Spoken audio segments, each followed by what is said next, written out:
Sorry, screen बराबर देखाई रही है ना? हाँ माताजी, हरे कृष्ण जी, हरे कृष्ण। तो આપણે મંગલતાને વધાવી અને શરૂઆત કરીએ ક્લાસનો। ओम अज्ञान तिमिरान्धस्य ज्ञानाञ्जन शलाकया चक्षुरुन्मिलितं येन तस्मै श्री गुरवे नमः। આપણા જે ગુરુઓ જે છે એ આપણને જ્ઞાન રૂપી અજવાળામાં લઈ આવે છે, અજ્ઞાન રૂપી અંધકારમાંથી, અને આપણી આંખો ઉગાડે છે અને રાઈટ ડિરેક્શનમાં આપણને મોકલાવે છે। એ પછી શ્રી ચૈતન્ય મનોવિષ્ટમ સ્થાપિતમ येन भूतले स्वयं रूप कदा मह्यम ददाति स्वपदान्तिकम। એટલે કે જે ચૈતન્ય મહાપ્રભુ જે છે એ તો આપણે ભગવાન આવ્યા, પોતે ચૈતન્ય મહાપ્રભુ તરીકે અવતાર લીધો અને આપણને આ યજ્ઞ નામ જપે યજ્ઞોસ્મીનો આપણને મહિમા સમજાવીને ગયા।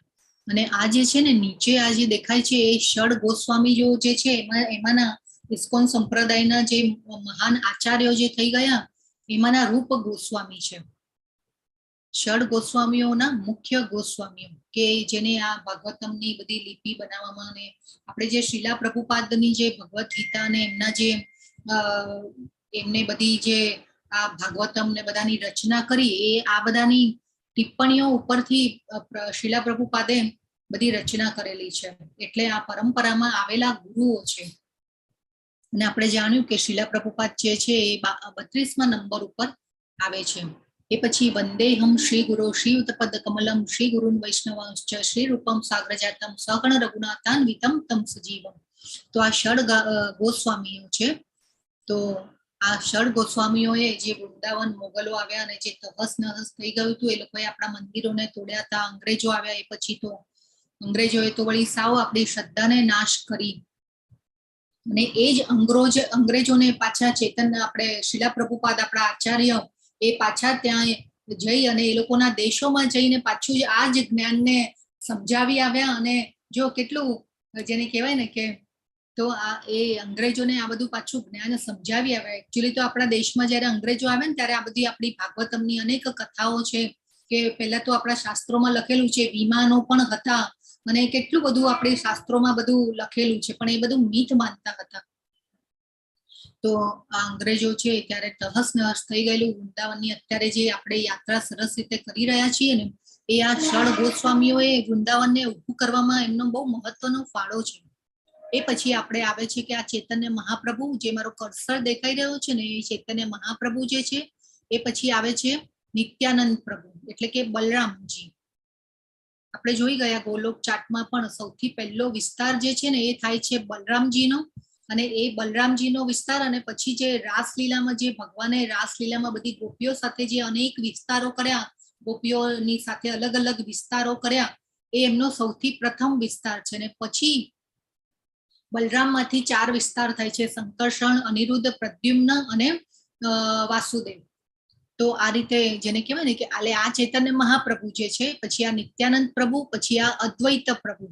અદ્વૈત પ્રભુ જે છે એ શિવજી અને વિષ્ણુ એમનો સદાશિવનો અવતાર છે।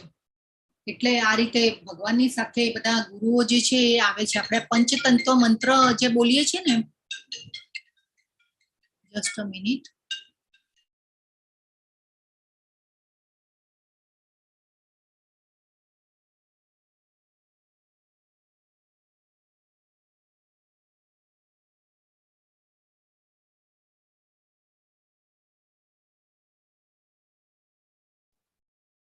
તો સોરી મારે એક જરા અર્જન્ટ ફોન આવવાનો હતો ને એટલા માટે મેં મ્યુટ કરેલું। ઓકે, તો આપણે ક્યાં હતા? હા, અદ્વૈત પ્રભુ। તો આ અદ્વૈત પ્રભુનો વિસ્તાર છે। અદ્વૈત પ્રભુ જે છે એ સદાશિવ એટલે કે શિવજી અને વિષ્ણુનો અવતાર છે। અને એ પછી આ બાજુ આવે છે શ્રી ગદાધર સ્વામી, અને આ બધા જે બધાને ગોસ્વામીઓ કહેવાય છે, ગદાધર સ્વામી। અને પછી આ શ્રી વાસદે, આ ગદાધર જે સ્વામી છે ને એ રાધાજીનો વિસ્તાર છે, અને આ શ્રી વાસાદી એટલે કે નારદ મુનિનો વિસ્તાર છે। તો આ રીતે આવેલા છે ભગવાનની સાથે બધા ગુરુઓ વિસ્તાર કર્યો છે એમનો, અને એ રીતે ભગવાનને હેલ્પ કરાવવા માટે સહાયક તરીકે આવે છે હંમેશા।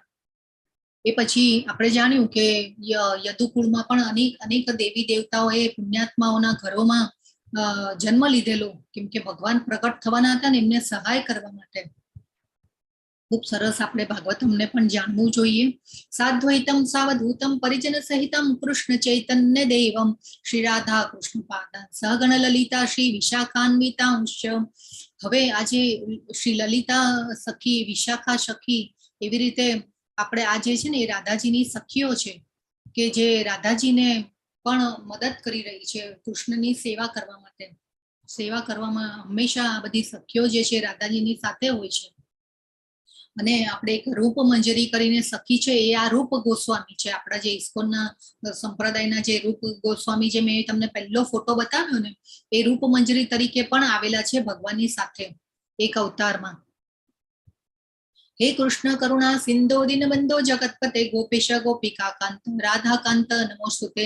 તો આપણે સ્વયં ભગવાનને આપણે નમન કરી અને આપણે આગળ વધવાનું છે.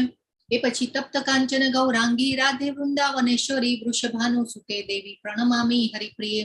તો સ્વયં રાધાજીને નમન. વૃષભાનુ રાજાના એ પુત્રી હતા અને એવા રાધાજીને પણ નમન. રાધાજી પણ ભગવાનની શક્તિ જ છે. અને ગોલોક ચાટમાં પણ તમે જોયું હશે કે જે દુર્ગા દેવી જે છે એ પણ દુર્ગા દેવી જ્યારે યશોદા માતાના દીકરી તરીકે જે જન્મ લે છે ને, આપણે અદલા બદલી થઈ હોય બાળકોની જેલમાંથી, અને પછી જે દીકરી તરીકે જે જન્મ લે છે ને, એ પહેલા ભગવાન જ એમને પ્રગટ કરે છે વૃંદાવનમાં. એમની પોતાની શક્તિ એક પ્રગટ કરે છે અને એને આજ્ઞા કરે છે કે તમારે આ દીકરી તરીકે પ્રગટ થવાનું છે. એટલા માટે એ પ્રગટ થાય છે અને ભગવાનની સાથે પ્રગટ થયેલા છે. આ બાજુ અહીંયા ભગવાન પ્રગટ થયા અને ભગવાનની સાથે આ યશોદા માતાની દીકરી પણ પ્રગટ થયા. એટલે ભગવાને એમને બહેનનો દરજ્જો આપ્યો છે. એટલે દુર્ગા માતા જે છે એ આપણા, અને પછી ભગવાને વરદાન આપ્યું કે આ ભૌતિક જગતમાં તમને જે પણ જે કોઈ તમે પૂજાશો અને તમે અંબિકા, દુર્ગા, પછી ચંડિકા અને બધા અલગ અલગ નામો છે ભાગવતમાં, ખૂબ સરસ નામો પણ આપેલા છે. તો એ રીતે તમે ઓળખાશો. એટલા માટે આપણી આ ભૌતિક જગતના જે અધિષ્ઠાતા દેવી જે છે એ દુર્ગા દેવી છે, પણ ભગવાનની જ શક્તિ છે. તો આ રીતે આપણે સમજવાનું છે. તો આ રાધાજી પણ જે છે એ ભગવાનની શક્તિ જ છે. અને લક્ષ્મીજીઓ જે છે, હજારો લક્ષ્મીઓ ભગવાનના ધામમાં એમની સેવા કરી રહી છે. તો આ લક્ષ્મીજી જે છે એ પણ બધા રાધાજીનો જ વિસ્તાર છે. વંચાકલ્પતરુભ્યશ્ચ કૃપા સિંધુભ્ય એવ ચ પતિતાનાં પાવનેભ્યો વૈષ્ણવેભ્યો નમો નમઃ. તો કલ્પવૃક્ષની જેમ સૌ કોઈની ઈચ્છાઓને પૂર્ણ કરી શકે તેવા પતિત જીવોને પાવન કરનારા અને કૃપાના સાગર જેવા સર્વ વૈષ્ણવ ભક્તોને દંડવત પ્રણામ. તો હંમેશા જેને કહેવાય ને કે ભગવાનની કૃપા ભક્તો દ્વારા આપણી પાસે આવે છે. કેમ આપણે સીધા કૃષ્ણને નહીં, પણ આપણે ભક્તોને યાદ કરવાના. આપણે ભક્તોને કેમ આપણે આ શિલા પ્રભુપાદની કેમ આપણે ગીતા ફોલો કરી રહીએ છીએ? કેમ કે એમને જાણ્યું છે, એમને પરમ સત્યનું દર્શન કર્યું છે અને એ વૈષ્ણવ કહેવાય છે. વૈષ્ણવ કોને કહેવાય ને એ પણ જાણવું જોઈએ. બ્રાહ્મણ, સાચો બ્રાહ્મણ કોને કહેવાય એ પણ જાણવું જોઈએ. આપણે આજકાલ બ્રાહ્મણો જેને કહેવાય ને કે પૂજા પાઠ કરાવે ને ધોતી જબ્બો પહેરી દે એટલે એને આપણે બ્રાહ્મણ કહેતા હોઈએ છીએ, પણ બ્રાહ્મણની વ્યાખ્યા, વૈષ્ણવની વ્યાખ્યા આખી ભગવાનની દ્રષ્ટિએ બધું અલગ અલગ છે. તો આપણે આ સમજવાનું છે. ધીરે ધીરે આપણે અધ્યાય સમજીશું. અત્યારે આપણે ડિટેલમાં નહીં જઈએ, કેમ કે આ બધું સમજાવવા રહીશું તો આપણો અધ્યાયને આપણે ન્યાય નહીં આપી શકીએ. તો શ્રી કૃષ્ણ ચૈતન્ય પ્રભુ નિત્યાનંદ શ્રી અદ્વૈત ગદાધર શ્રી વાસાદી ગૌર ભક્ત વૃંદ. તો આપણે જાણ્યું. તો આ જે શ્રી કૃષ્ણ જે છે એ જ ચૈતન્ય મહાપ્રભુ છે, પછી નિત્યાનંદ પ્રભુ, આ અદ્વૈત પ્રભુ, પછી આ જે છે રાધાજીનો વિસ્તાર ગદાધર સ્વામી, અને આ શ્રી વાસાદી. હરે કૃષ્ણ કૃષ્ણ કૃષ્ણ હરે હરે, હરે રામ રામ રામ હરે હરે. હરે કૃષ્ણ બધાને. તો આજનો અધ્યાય જે છે 7મો અધ્યાય ખૂબ સરસ અધ્યાય છે, જ્ઞાન યોગ.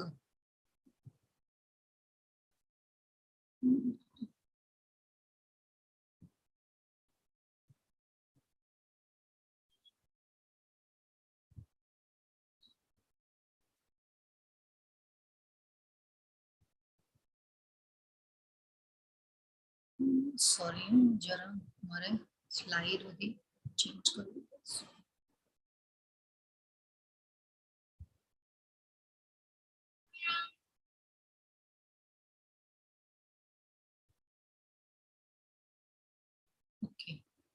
ચલો હવે દેખાય છે ને બરાબર?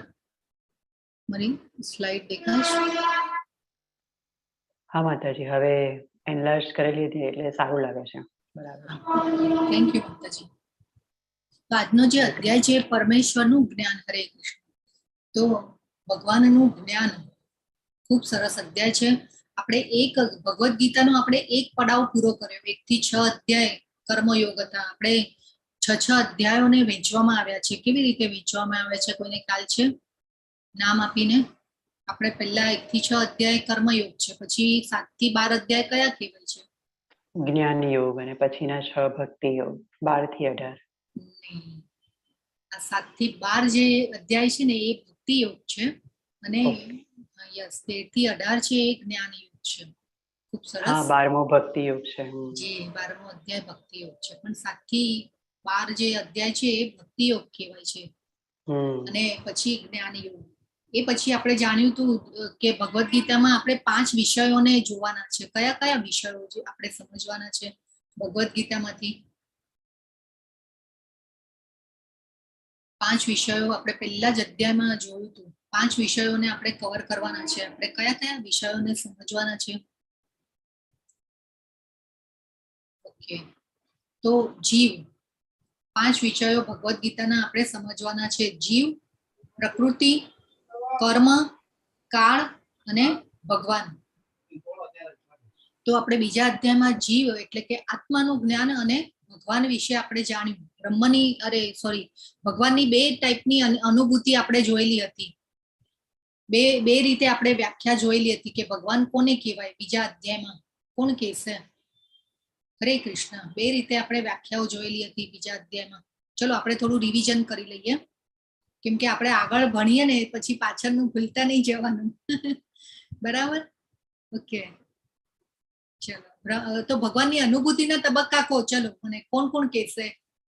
હરે કૃષ્ણ. બધા અનમ્યુટ કરીને બોલી શકો છો તમે, કેમ કે હેન્ડ રેઝ થાય ને પછી હું જોઉં ને પછી તમને બોલો ને એ બધામાં બહુ ટાઈમ જશે. તો એકચ્યુઅલી 15 મિનિટ નીકળી ગઈ છે. આપણે કલાકમાં પછી પૂરો પણ નહીં કરી શકીએ આખો અધ્યાય. બ્રહ્મ, પરમાત્મા અને ભગવાન 3 અનુભૂતિના તબક્કાઓ આપણે બીજા અધ્યાયમાં જ જોઈ ગયા. બરાબર છે? એ પછી ભગવાનની વ્યાખ્યા આપણે જેમાં પરાશર મુનિએ કરેલી, વેદ વ્યાસજીના પિતા, અને એમને કહેલું કે આ જે 6 ઐશ્વર્યો ભગવાનમાં હોય એને ભગવાન કહેવાય. તો કયા કયા ઐશ્વર્યો છે ભગવાનમાં? હરે કૃષ્ણ. 6 ઐશ્વર્યો છે ભગવાનમાં. આપણે આ ભૌતિક જગતમાં 6 ઐશ્વર્યોમાંથી કોઈ એક જ કે કોઈકમાં 1 કે 2 હોય કોઈની પાસે. હરે કૃષ્ણ. ચલો કોઈ કહી શકશે કયા 6 ઐશ્વર્યો છે? ઓકે, ચાલો. તો સમૃદ્ધિ, સુંદરતા, ખ્યાતિ, જ્ઞાન, ત્યાગ. બરાબર છે? આ બધા ઐશ્વર્યો આપણે ભણી ગયા. તો આપણા ભૌતિક જગતમાં કોઈની પાસે 1 હોય, ક્યાં ખ્યાતિ હોય તો સુંદરતા ના હોય, ને સુંદરતા હોય તો ખ્યાતિ ના હોય, ક્યાં પ્રસિદ્ધિ ન હોય. હા, પણ ભગવાન તો કેવા છે? જબરજસ્ત ખ્યાતિ, યોગ. અત્યારે આપણે આ લઈ રહ્યા છીએ જ્ઞાન, પણ જેને કહેવાય ને કે આવનારી પેઢીઓ, અનેક પેઢીઓ પણ આ જ્ઞાનને લેશે. તો ભગવાન પાસેથી આ બધું જ્ઞાન આવેલું છે. આપણે આ બધું જાણી ગયા. પછી ત્રીજા અધ્યાયમાં આપણે કર્મના પ્રકારો જોયા હતા. હરે કૃષ્ણ. કયા કયા હતા? સકામ, નિષ્કામ અને અકર્મ. સકામ એટલે ફળની ઈચ્છાથી કરીએ તે પ્રકાર. નિષ્કામ એટલે કર્મની ફળની ઈચ્છા ના રાખીએ. અને અકર્મ એટલે ફળની ઈચ્છા ના હોય પણ ભક્તિભાવથી કૃષ્ણ ભગવાનને અર્પણ કરીને કરેલા કર્મો. ઓકે, ખૂબ સરસ. તો આપણે કર્મ, પહેલા તો વિકર્મ. વિકર્મ એટલે ખરાબ કર્મ, અને વિકર્મ એટલે ખરાબ કર્મો, અને કર્મ એટલે કે આપણે જે રોજિંદા કર્મ જે કરીએ છીએ ને એને કર્મ કહેવાય, કાર્યો કહેવાય. પણ આપણે જ્યારે ભગવાન માટે અથવા તો ભગવાનની પ્રસન્નતા માટે જે કાર્ય કરીએ છીએ, આધ્યાત્મિક કર્મો કરીએ છીએ, તો એ કર્મ યોગ થઈ જાય છે. એ પછી આવે છે કે નિષ્કામ કર્મ, એટલે કે આપણો સ્વાર્થ અને ઈચ્છા ન હોવી જોઈએ, તો એને નિષ્કામ કર્મ કહેવાય. અને આપણે અકર્મ, તો આપણે જે તમે અત્યારે પણ જ્ઞાનની આપણે ચર્ચા કરી રહ્યા છો, તમે આ જ્ઞાન લઈ રહ્યા છો, તો એ અકર્મ થયું કહેવાય તમારું. તો તો આ રીતે આપણે સમજવાનું છે. પછી ચોથા અધ્યાયમાં ભગવાને એમના સ્વરૂપનું દર્શન કરાવ્યું હતું. ખૂબ સરસ રીતે ભગવાને કીધું હતું કે હું અજન્મા છું, અવ્યય અવિનાશી છું. પછી જન્મ કર્મ મારા દિવ્ય છે, અને જે આ દિવ્ય પ્રકૃતિને જાણી લે છે એ મારા સનાતન ધામને પામે છે. બરાબર છે, આ બધું આપણે જાણી ગયા. પાંચમા અધ્યાયમાં પણ પાછો કર્મયોગ સમજાવ્યો ભગવાને કે તમારે મારા માટે બધું મને સમર્પિત કરવું જોઈએ. અને આપણે યજ્ઞના પ્રકારો પણ જોયા પાંચમા અધ્યાયમાં. અને યજ્ઞ કેમ કરવાના? હરે કૃષ્ણ. ચલો, યજ્ઞ કેમ કરવા જોઈએ? આપણે જપ યજ્ઞ નામ જપ યજ્ઞોસ્મી કેમ કરવું જોઈએ? આપણે કાલે પણ ચર્ચા થઈ ગઈ હતી છઠ્ઠા અધ્યાયમાં કેમ કરવું જોઈએ. ચિત્ત શુદ્ધિ માટે. બરાબર છે. એ ભક્તિ જે છે, ભગવાનના કાર્યો છે, આધ્યાત્મિક કાર્યો, એ હંમેશા શુદ્ધિકરણની પ્રક્રિયા છે. જેમ જેમ આપણે આ બધું કરતા જઈશું એમ એમ આપણે આપણું શુદ્ધિકરણ થતું જશે. આપણા મનની, શરીરની કલ્મશતા બધી નીકળતી જશે અને આપણું જીવન બેલેન્સ થશે. ઓકે, ચાલો. તો પરમેશ્વરનું જ્ઞાન આજના અધ્યાયમાં. તો આ જે 1 થી 6 અધ્યાય છે ભક્તિયોગ છે, અને ભક્તિયોગ જે છે એ ભગવાને હંમેશા વચ્ચે રાખ્યો છે. તો વડાપ્રધાનની ગાડી જતી હોય તો એમની ગાડી વચ્ચે હોય, આગળ જે હોય એમનો રસાલો જતો હોય એમની રક્ષા કરવા માટે, પછી પાછળ જે હોય એ પણ રસાલા સાથે, અને વચ્ચે એમની ગાડી હોય. તો ભગવાને ભક્તિ યોગને પણ વચ્ચે રાખ્યું છે. આપણે ઘરેણાને પણ કેવું આપણે 2 બોક્સમાં, આમ બોક્સની અંદર ઘરેણું કેવું સચવાઈ જાય, તો એવી રીતે ઘરેણું આ ભક્તિ યોગ જે છે એ ઘરેણું છે આપણું. ભક્તિ યોગને સાચી રીતે સમજવાનું છે તો આપણું જીવન બેલેન્સ થશે. તો આપણે ભગવાનની ભક્તિ કેમ કરવાની આ ભક્તિ યોગમાં સમજવાનું છે. તો એના વિશે ખૂબ સરસ જ્ઞાન આપશે આજના અધ્યાયમાં ભગવાન. તો ભગવાન આજના અધ્યાયમાં એમના જ્ઞાનનો મહિમા સમજાવશે અને ભગવાનની શક્તિઓનું જ્ઞાન આપશે. અને કૃષ્ણને આપણે કેવી રીતે શરણાગત થવું જોઈએ એ પણ સમજાવશે ને. જે દેવી દેવતાઓની પૂજા અને એના વિશે પણ ભગવાન કહેશે. અને આપણે કેવી રીતે ભ્રમણાઓમાંથી દૂર થઈ શકીએ તો એ પણ ભગવાન આપણને આ અધ્યાયમાં કહેવાના છે. તો પહેલો શ્લોક છે, પૂર્ણ પુરુષોત્તમ પરમેશ્વર બોલ્યા, હે પૃથા પુત્ર, હવે સાંભળ કે તું કેવી રીતે મારી ભાવનાથી પૂર્ણ રહી મને મનને મારામાં અનુવૃત્ત કરીને યોગાભ્યાસ કરતો રહી મને સંપૂર્ણપણે સંદેહ રહી થઈ જાણી શકીશ. તો ભગવાન હવે કહે છે કે મયા સક્ત મના પાર્થ, જો મારી ભાવનાથી પૂર્ણ રહી, મયા સક્ત, મારામાં આસક્ત થા, એમ કે છે ભગવાન આપણને. યોગમ યુંજન દાશ્રય, એટલે કે કોનો આશ્રય લેવાનો છે? મારો આશ્રય. મયા એટલે કે મારામાં. મામ શબ્દ, મયા શબ્દ એ વારે વારે ભગવાન આપણને કહેશે કે મારી પાસે આવવાનું છે તમારે. એ પછી અસંશયમ સમગ્રમાં, તો અસંશયમ એટલે કે સંશય કર્યા વગર નિસંદેહ મારી પાસે આવી જાય એમ ભગવાન આપણને કહી રહ્યા છે. આ જ્ઞાન ઉપર પણ આપણે સંશય કરવાનો નથી. તો શંકાઓ જે હોય છે ને એ હંમેશા અસુરો જેવી હોય છે. એટલા માટે તો અર્જુનજી ભગવાનને કેશવ, મધુસૂદન કરીને બોલાવે છે, સંબોધન કરે છે. કેશવ, હે કેશવ, હે મધુસૂદન કરીને સંબોધન કરે છે. કેમ કે કેશી દૈત્ય નામના રાક્ષસને મારેલો, મધુ નામના રાક્ષસને પણ ભગવાને વધ કર્યો હતો. એટલા માટે એટલે આ જે શંકાઓ જે હોય છે ને એ રાક્ષસ જેવી હોય છે. એટલે ઘણીવાર અર્જુનજીને પણ પ્રશ્ન ઉભા થાય, શંકા ઉભી થાય ને એટલે એમને આ રીતે સંબોધન કરે છે. આ બધું સંબોધનનું પણ એક જણે કહેવાય ને કે શેના માટે કરે છે એ પણ આપણે સમજવા જેવું છે આ શ્લોકોમાંથી. તો હવે ભગવાને કહે છે કે મારામાં અનુરક્ત કરીને યોગાભ્યાસ કરતો રહી મને સંપૂર્ણ, એટલે કે યોગાભ્યાસ આપણને અભ્યાસ માટે ગઈકાલે પણ ભગવાને સમજાવ્યું હતું. જ્યારે અર્જુનજીએ કીધું કે આ જે મન જે છે ચંચળ છે, વાયુને હું કદાચ હજી વશમાં કરી શકું, પણ મન જે છે ને એ બહુ ચંચળ છે. તમે આ જે અષ્ટાંગ યોગની જે પદ્ધતિ કહી તો એ મને અવ્યવહારુ લાગી રહી છે, નિભાવી ન શકીએ એવી લાગી રહી છે. તો ત્યારે ભગવાને આન્સર કર્યો તો ભગવાને જવાબ આપ્યો તો કે યોગનો જો આ અભ્યાસ કરતો રહીશ તો તું આ આપણે ચોક્કસ કરી શકીએ. તો આપણે આ યોગનો અભ્યાસ કરવાનો છે, ભગવદ્ ગીતાને વાંચવાની છે, આ જ્ઞાન લેવાનું છે. અને આ જ્ઞાનને લઈ અને પછી આપણે એને પ્રેક્ટિકલ વ્યવહારમાં, આપણા જીવનના વ્યવહારમાં આપણે એનો ઉપયોગ કરવાનો છે. હંમેશા હમણાં લગભગ છે ને હવે બધા કેવું કે ભાઈ મૃત્યુ થાય ને પછી ભગવદ્ ગીતા બેસાડે એટલે પછી જ્ઞાન લે. નહીં, પણ આપણે જીવતા જીવ ભગવદ્ ગીતાને સમજવાની છે. અને યોગ્ય અભ્યાસ કરતો રહી. જો અહીંયા પણ ભગવાને પાછું અભ્યાસનું મહત્વ બતાવ્યું છે. અભ્યાસ એટલે સ્વાધ્યાય, એટલે સ્વાધ્યાય હંમેશા કરતા રહેવાનું છે. તો અને ભગવાન શું કહે છે કે અભ્યાસ કરતો રહી મને સંપૂર્ણપણે સંદેહ રહિત થઈ જાણી શકીશ. તો આપણે પણ આ અભ્યાસ કરતા રહીશું તો ધીરે ધીરે આપણી અશુદ્ધિઓ, મન, હૃદય સ્વચ્છ થશે અને આપણે ભગવાનને જાણી શકીશું. અને ભગવાને ચોથા અધ્યાયમાં જ કહી દીધેલું કે જે મારી જન્મ અને કર્મોની દિવ્ય પ્રકૃતિને જાણી લે છે એ કદી પણ આ પુનર્જન્મ પ્રાપ્ત કરતો નથી. એ સીધો મારા સનાતન ધામને પામે છે. એ ચોથા અધ્યાયમાં જ આપણે ભગવાનના કર્મોને સમજવા હોય તો આપણે ભગવાનની લીલાઓને સમજવી પડે.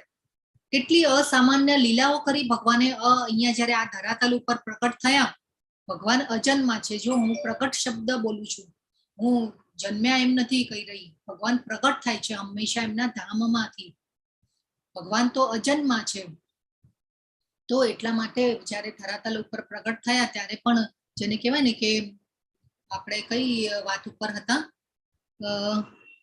યસ, તો જ્યારે ભગવાન જે છે એ પ્રગટ થાય છે આ ધરાતલ ઉપર અને ભગવાન અજન્મા છે, તો એવા સનાતન ધામને આપણે પણ આ યોગનો અભ્યાસ કરતા રહીશું તો આપણે સંપૂર્ણપણે જાણી શકીશું ભગવાનને. તો આ અસામાન્ય લીલાઓ કરે છે ભગવાન આવીને, અને આપણે સમજી શકીએ ભગવાનને. હવે આપણે આ બધી, હવે 7 વર્ષની વયે ભગવાને ગોવર્ધન પર્વત ઉપાડ્યો, અનેક રાક્ષસોનો વધ કર્યો, પૂતનાનો વધ કર્યો, પછી કાલિય દમન કર્યું. એવી બધી લીલાઓ, અસામાન્ય લીલાઓ કરી કે જે આપણી વિચાર શક્તિની બહારની છે. આપણે આ બધું ન કરી શકીએ.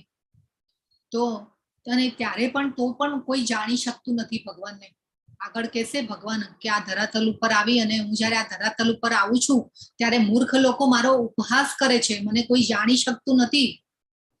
તો ખૂબ આપણે ભગવાનને આવી રીતે જાણવાના છે. જેમ જેમ આપણે ભક્તિ કરતા જશું, ભક્તિમય સેવા કરતા જશું, એમ એમ આપણે ભગવાનને જાણતા જશું. તો આજે છે અને તત્શૃણુ, ભગવાન કે છે તત્શૃણુ એટલે કે સાંભળ. અહીંયા પણ ભગવાનને સાંભળવા માટે જો આપણે નવધા ભક્તિના પ્રકારો જોઈએ, એમાં શ્રવણમ મુખ્ય હતું. પહેલું શ્રવણમ હતું અને શ્રવણમ જે છે મુખ્ય પગથિયું છે. ભગવાન જેમ જેમ આપણે ભગવાનની આપણે લીલાઓને સાંભળીશું, ભગવાનના જ્ઞાનની સાંભળીશું, વાંચીશું, તો એમ એમ આપણામાં ભગવાન, આપણે ભક્તિ સેવાના પણ 9 પ્રકારો જોઈ ગયા કે પહેલા શ્રદ્ધા ડેવલપ થાય, એ શ્રદ્ધા ડેવલપ થાય પછી આપણે ભક્તોનો સંગ કરીએ, ભક્તોનો સંગ કરીએ તો પછી આપણને ધીરે ધીરે આપણી આસ્થા વધતી જાય, પછી આપણને નિષ્ઠા આવે, નિષ્ઠા સ્થિરતા આવે, પછી આપણને એમાંથી જેને કહેવાય ને કે ભાવ આવતો જાય. આપણે જેમ જેમ કરતા જઈએ એમ એમ ભાવ આવતો જાય, અને ભાવ આવતો જાય પછી આપણને રુચિ આવતી જાય, ટેસ્ટ આવતો જાય એમાં, અને એ પછી છેલ્લે તો કૃષ્ણ પ્રેમ તો છેલ્લે આવે છે. તો આ બધું જાણવું જોઈએ. કેમ કે આપણે જેમ જેમ ભગવાનની લીલાનું શ્રવણ કરીશું, ભગવાનના જ્ઞાનનું શ્રવણ કરીશું, તો શ્રવણમ જે છે એ ખૂબ મહત્વનું છે. આપણે આપણા ઘરમાં પણ વડીલો આપણને કહેતા હોય કે નહીં, તું પહેલા મારી વાત સાંભળ, પછી તારે જે કહેવું હોય એ કહેજે. તો આ વડીલો આપણને એમના પાસે એક્સપિરિયન્સનું ભાથું હોય એ બધું આપણને સમજાવતા હોય, તો એ બધી વાતો પણ આપણે સાંભળવી જોઈએ. તો આ ખૂબ જરૂરી છે સાંભળવું જે છે ને. અહીંયા પણ અર્જુનજીને, અને એ પણ કેવું ધ્યાનથી સાંભળ એવું ભગવાને કહી રહ્યા છે. તો ધ્યાનથી સાંભળવું એ પણ એક કળા છે. પછી તમે આ જ્ઞાનની ચર્ચા વખતે પછી તમે એક સાથે બેસી અને પછી ન સાંભળો અને જે કામ કરતા કરતા સાંભળો તો એનું અસર થાય નહીં. તો ધ્યાનથી સાંભળવું એ પણ એક ઇમ્પોર્ટન્ટ છે. લિસનિંગ જે છે કે બહુ 4 પ્રક્રિયાઓ છે ધ્યાનથી સાંભળવાની. તો એટેન્ટિવ લિસનિંગ, ઇગ્નોર લિસનિંગ, પછી સિલેક્ટિવ લિસનિંગ. તો આ બધા સાંભળવાનું આપણે લેવલ 2 માં બહુ સરસ રીતે આ બધું સમજાવીએ છીએ.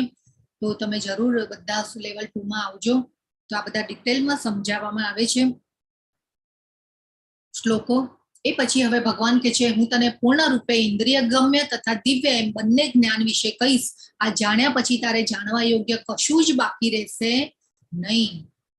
જો ભગવાન કે છે આ જ્ઞાનમ તેહમ સવિજ્ઞાનમ, આ જ્ઞાનને પાછું ભગવાને વિજ્ઞાન પણ કહ્યું છે. કેમ વિજ્ઞાન કહ્યું છે? કોઈને ખ્યાલ આવે છે કેમ વિજ્ઞાન કહ્યું ભગવાને આ જ્ઞાનને?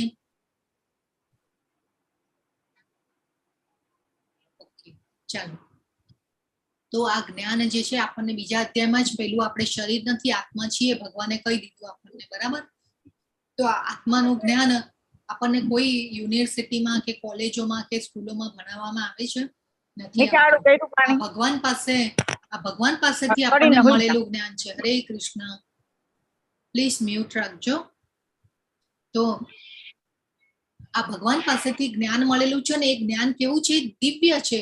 એટલા માટે ભગવાને એને વિજ્ઞાન કહ્યું છે. એ પછી એટલે અને હવે ભગવાન શું કહી રહ્યા છે કે પૂર્ણ રૂપે ઇન્દ્રિય ગમ્ય તથા દિવ્ય એમ બંને જ્ઞાન વિશે કહીશ. તો આપણી ભગવાન કે છે હવે હું તને એક આપણી સેન્સીસ હોય એટલે એના દ્વારા આપણે જાણી શકીએ, અને બીજું જે આપણી ઇન્દ્રિયોથી પરે હોય કે આપણે જે વિચારી જ ન શકીએ એવું હું જ્ઞાન તને અહીંયા કહીશ, અને એ જ્ઞાન તું જાણીશ તો તારે બીજું કોઈ વસ્તુ જાણવા જેવી રહેશે નહીં, એવું અહીંયા આપણને ભગવાન કહી રહ્યા છે. તો આપણને ઘણા વાર વિચાર આવે કે ભાઈ કે તમને લોકો, ચલો આપણે એમ વિચારીએ કે ભાઈ તમે અત્યારે જે રજીસ્ટ્રેશન કરાવેલું છે તો એમાંથી તમે અહીંયા 10 જણ જ કેમ છો? કેમ બધા લોકો આપણે આટલા બધા વિશ્વમાં ઘણી અલગ અલગ ખૂણે જાય છે, આપણે આ મેસેજો કરીએ છીએ તો એ પહોંચી રહ્યા છે બધાને, પણ એમાંથી પણ તમે જ અહીંયા કેમ છો? તમને જ કેમ ભગવદ ગીતા જાણવાની ઈચ્છા થઈ? ચલો કોણ કહેશે એવું કેમ થઈ રહ્યું છે? કે બધાને કેમ ઈચ્છા નથી થતી કે ભગવદ ગીતા જાણવી જોઈએ? કેમ કે ભગવાનનો આદેશ હોય છે તો જ એવું શક્ય બને કે આપણે ભગવાનની પ્રવૃત્તિઓમાં આગળ આવીએ. બરાબર છે. બીજા કોઈને કંઈ કહેવું છે? હરે કૃષ્ણ. કંઈક આપણું સારું પુણ્ય હશે કે આપણે ભગવાન સાથે કનેક્ટ થવા માટે આપણે સમય આ સંજોગો બધું અનુકૂળ થયું અને સાથે જોડાઈ પણ શક્યા. યસ, ખૂબ સરસ શીતલ માતાજી. પછી બીજા કોને પહેલા જવાબ આપ્યો? હું નામ નહીં જોઈ શકી. યસ મોના. યસ, ખૂબ સરસ માતાજી. હરે કૃષ્ણ. ઓકે, હરે કૃષ્ણ. હજી કોઈને કંઈ કહેવું છે? હા, જ્યારે ભગવાનની ઈચ્છા અને એનો સાથ હોય તો આપણે છે ને ગમે ત્યારે મતલબ મારું પોતાનું ઉદાહરણ હું કહી શકું છું કે મેં ખાલી રીડિંગ થી સ્ટાર્ટ કર્યું હતું. પછી રીડિંગ ધીમે ધીમે સ્ટાર્ટ કર્યું તો ભગવાનનો સાથ એટલો છે કે મારી પાસે આ શ્રીમદ ભગવદ ગીતા મેં વાંચી.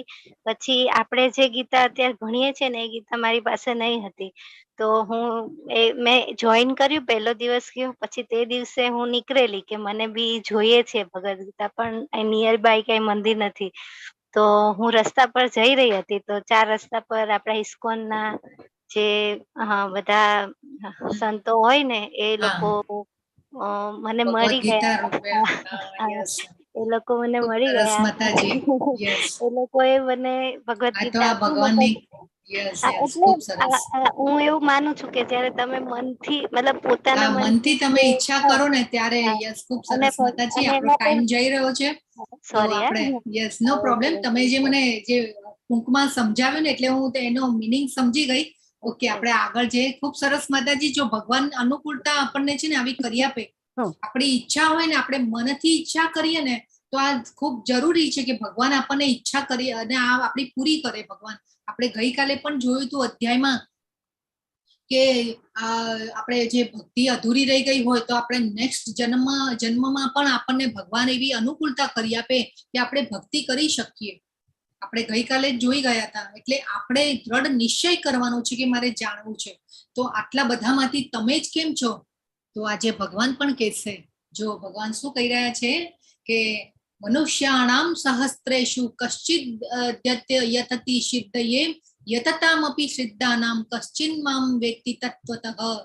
ભગવાન કહે છે હજારો મનુષ્યોમાંથી કોઈ એક સિદ્ધિ પામવા પ્રયત્ન કરે છે અને આ પ્રમાણે સિદ્ધિ પ્રાપ્ત કરનારામાંથી ભાગ્યે જ કોઈ એક મને વાસ્તવમાં જાણે છે.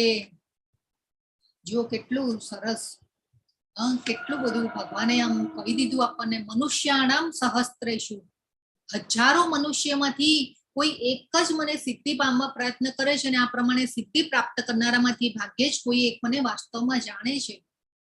તો આપણે શીતલ માતાજીએ શીતલ માતાજીએ પણ બધું કહ્યું. કે પછી આગળ આપણે કોને કહ્યું? મને નામની મોના માતાજી. યસ, મોના માતાજીએ કહ્યું તો ભગવાનની કૃપા આપણને થાય ત્યારે જ આપણે આ વસ્તુ કરી શકીએ છીએ. આ તમારા અનેક જન્મોના તમારા પૂર્વ જન્મોના પણ અનેક એવા પુણ્ય કાર્યો હશે કે તમે આ ભગવદ્ ગીતાને જાણવાની તમારામાં ઈચ્છા થઈ છે અને હજી તમે 18 દિવસ સુધી જોડાયેલા રહેશો, પછી L2 માં આવશો, વધારે જાણવાની કોશિશ કરશો. તો આપણે સુકૃતિ અને દુષ્કૃતિ આજે ખૂબ સરસ રીતે સમજવાનું છે. આપણને આગળના શ્લોકમાં ભગવાન સમજાવશે, તો આ રીતે સમજવાનું છે આપણે. તો હજારો મનુષ્યોમાંથી ભગવાન કહે છે કે મને કોઈ જાણવાની કોશિશ કરે છે. આપણને નહીં તો ઘણા લોકો જેને કહેવાય ને કે ઈચ્છા જ ન થાય છે કોઈને કે નહીં મારે જાણવું છે. ઘણા લોકોને આપણે કહીએ સામેથી ને તે છતાં પણ ઈચ્છા નથી થતી અને જોડાતા નથી. અને ઘણીવાર જોડાયા હોય છે ગ્રુપમાં, પણ તે છતાં પણ જેને કહેવાય ને કે જોઈન નથી થતા, અથવા તો પછી અનુકૂળતા ન હોય તો રેકોર્ડિંગ સાંભળતા હોય કે કંઈ પણ હોય. પણ આ જે તમે લોકો જ કેમ અહીંયા છો એ વિચારવાનો પ્રશ્ન છે. તો આ ભગવાનની કૃપા, ભગવાનની અનેક સુકૃતિઓ ભેગી થઈ હોય આપણી, અને આ કૃપા હોય તો જ આપણે આ વસ્તુ કરી શકીએ.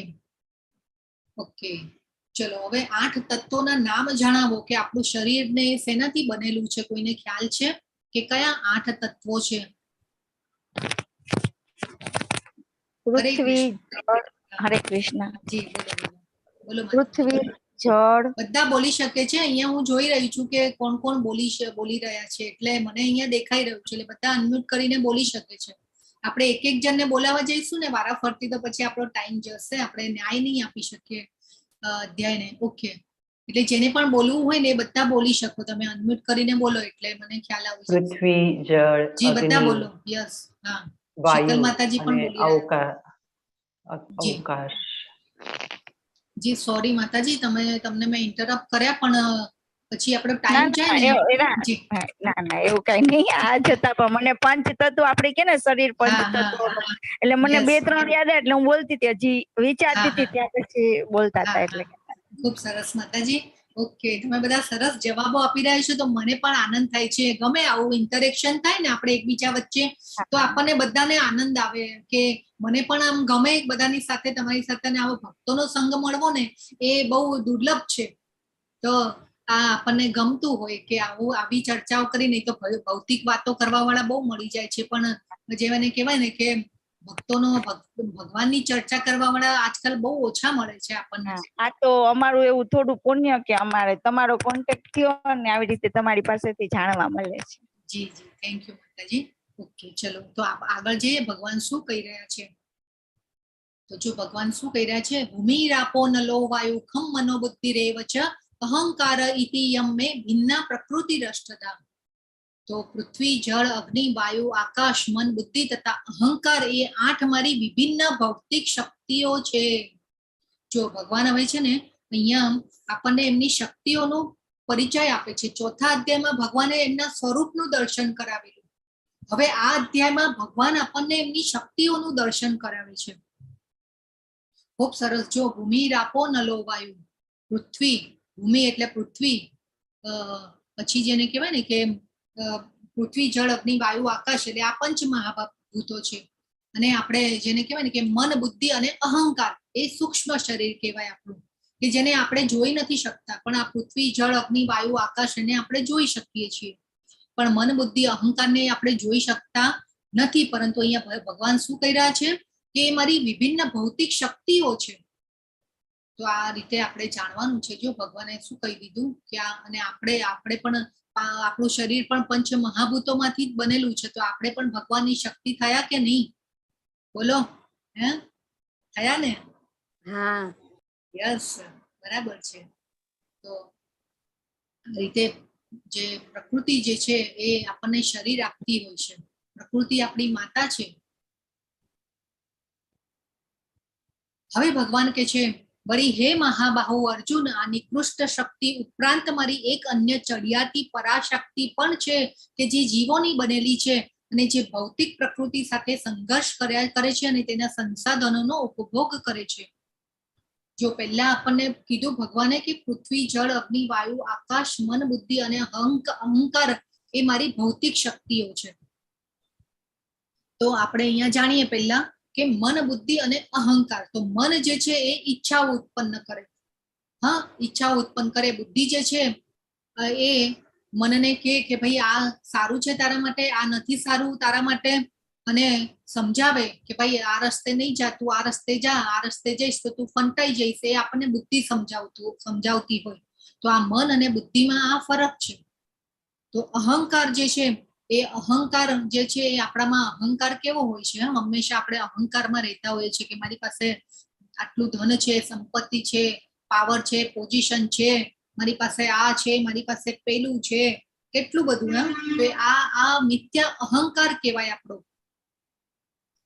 ઈગો આપણે કહીએ ને, પણ ઈગો હોવો જોઈએ, પણ કયો ઈગો હોવો જોઈએ કે આપણે ભગવાનના ભક્ત છીએ, આપણે ભગવાનના સંતાન છીએ, એ ઈગો હોવો જોઈએ. ફોલ્સ ઈગો અને ટ્રુ ઈગો આ પણ આપણે લેવલ 2 માં ખૂબ સરસ રીતે સમજાવતા હોય છે ડિટેલમાં. તો આપણે આ ઈગો તો રાખવો જ જોઈએ. ઈગો ન રાખીએ તો પછી આપણે તો કેવી રીતે, આપણે ભગવાન આપણા પિતા છે એવો પ્રાઉડ લેવું જોઈએ.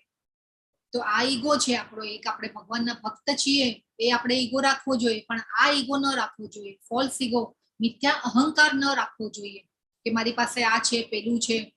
તો આ રીતે આપણે સમજવાનું છે.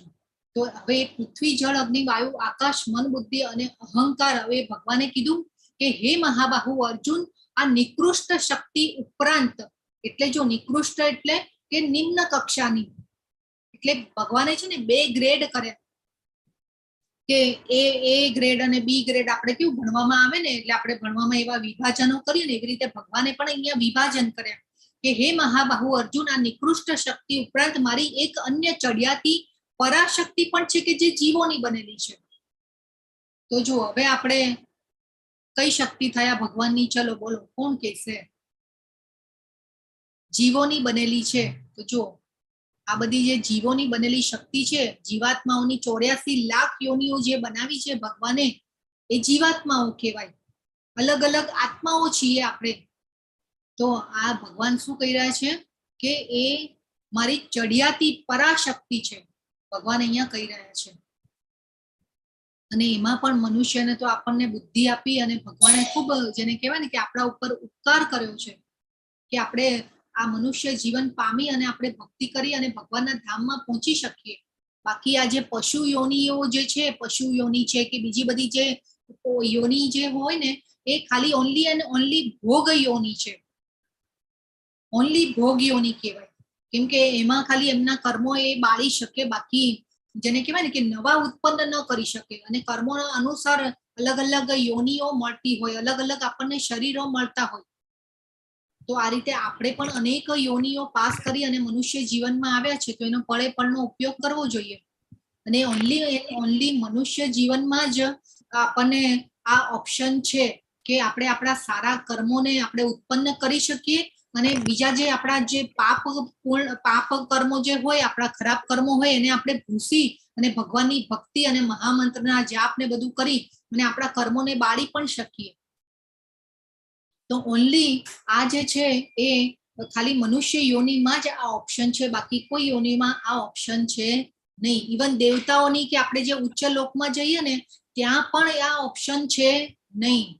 તો જો ત્યાં આપણે સપોઝ ઉચ્ચ ગતિ કરીને એ બધા આપણે જે 14 લોક જોયા, એમાં આપણે જઈએ ઉપર, તો ત્યાં પણ આપણને ઓપ્શન નથી, કેમ કે ત્યાં તો એટલી બધી ઇન્દ્રિયો પાવરફુલ હોય ને કે ત્યાં આપણું પતન થવાનું શક્યતા બહુ રહેલી છે. એટલે ખાલી આપણા જે પુણ્યના જે કર્મો હોય, પુણ્ય કર્મો એ ભોગવી અને પાછા આપણને પૃથ્વી ઉપર મોકલવામાં આવે કે આપણે પાછા અહીંયા આવીને આપણે પાછા, જેને કહેવાય ને કે જન્મ મૃત્યુના ચક્કરમાં ફરે રાખવાનું. તો આપણે ભગવાન અહીંયા શું કહી રહ્યા છે કે જે ભૌતિક પ્રકૃતિ સાથે સંઘર્ષ કર્યા કરે છે.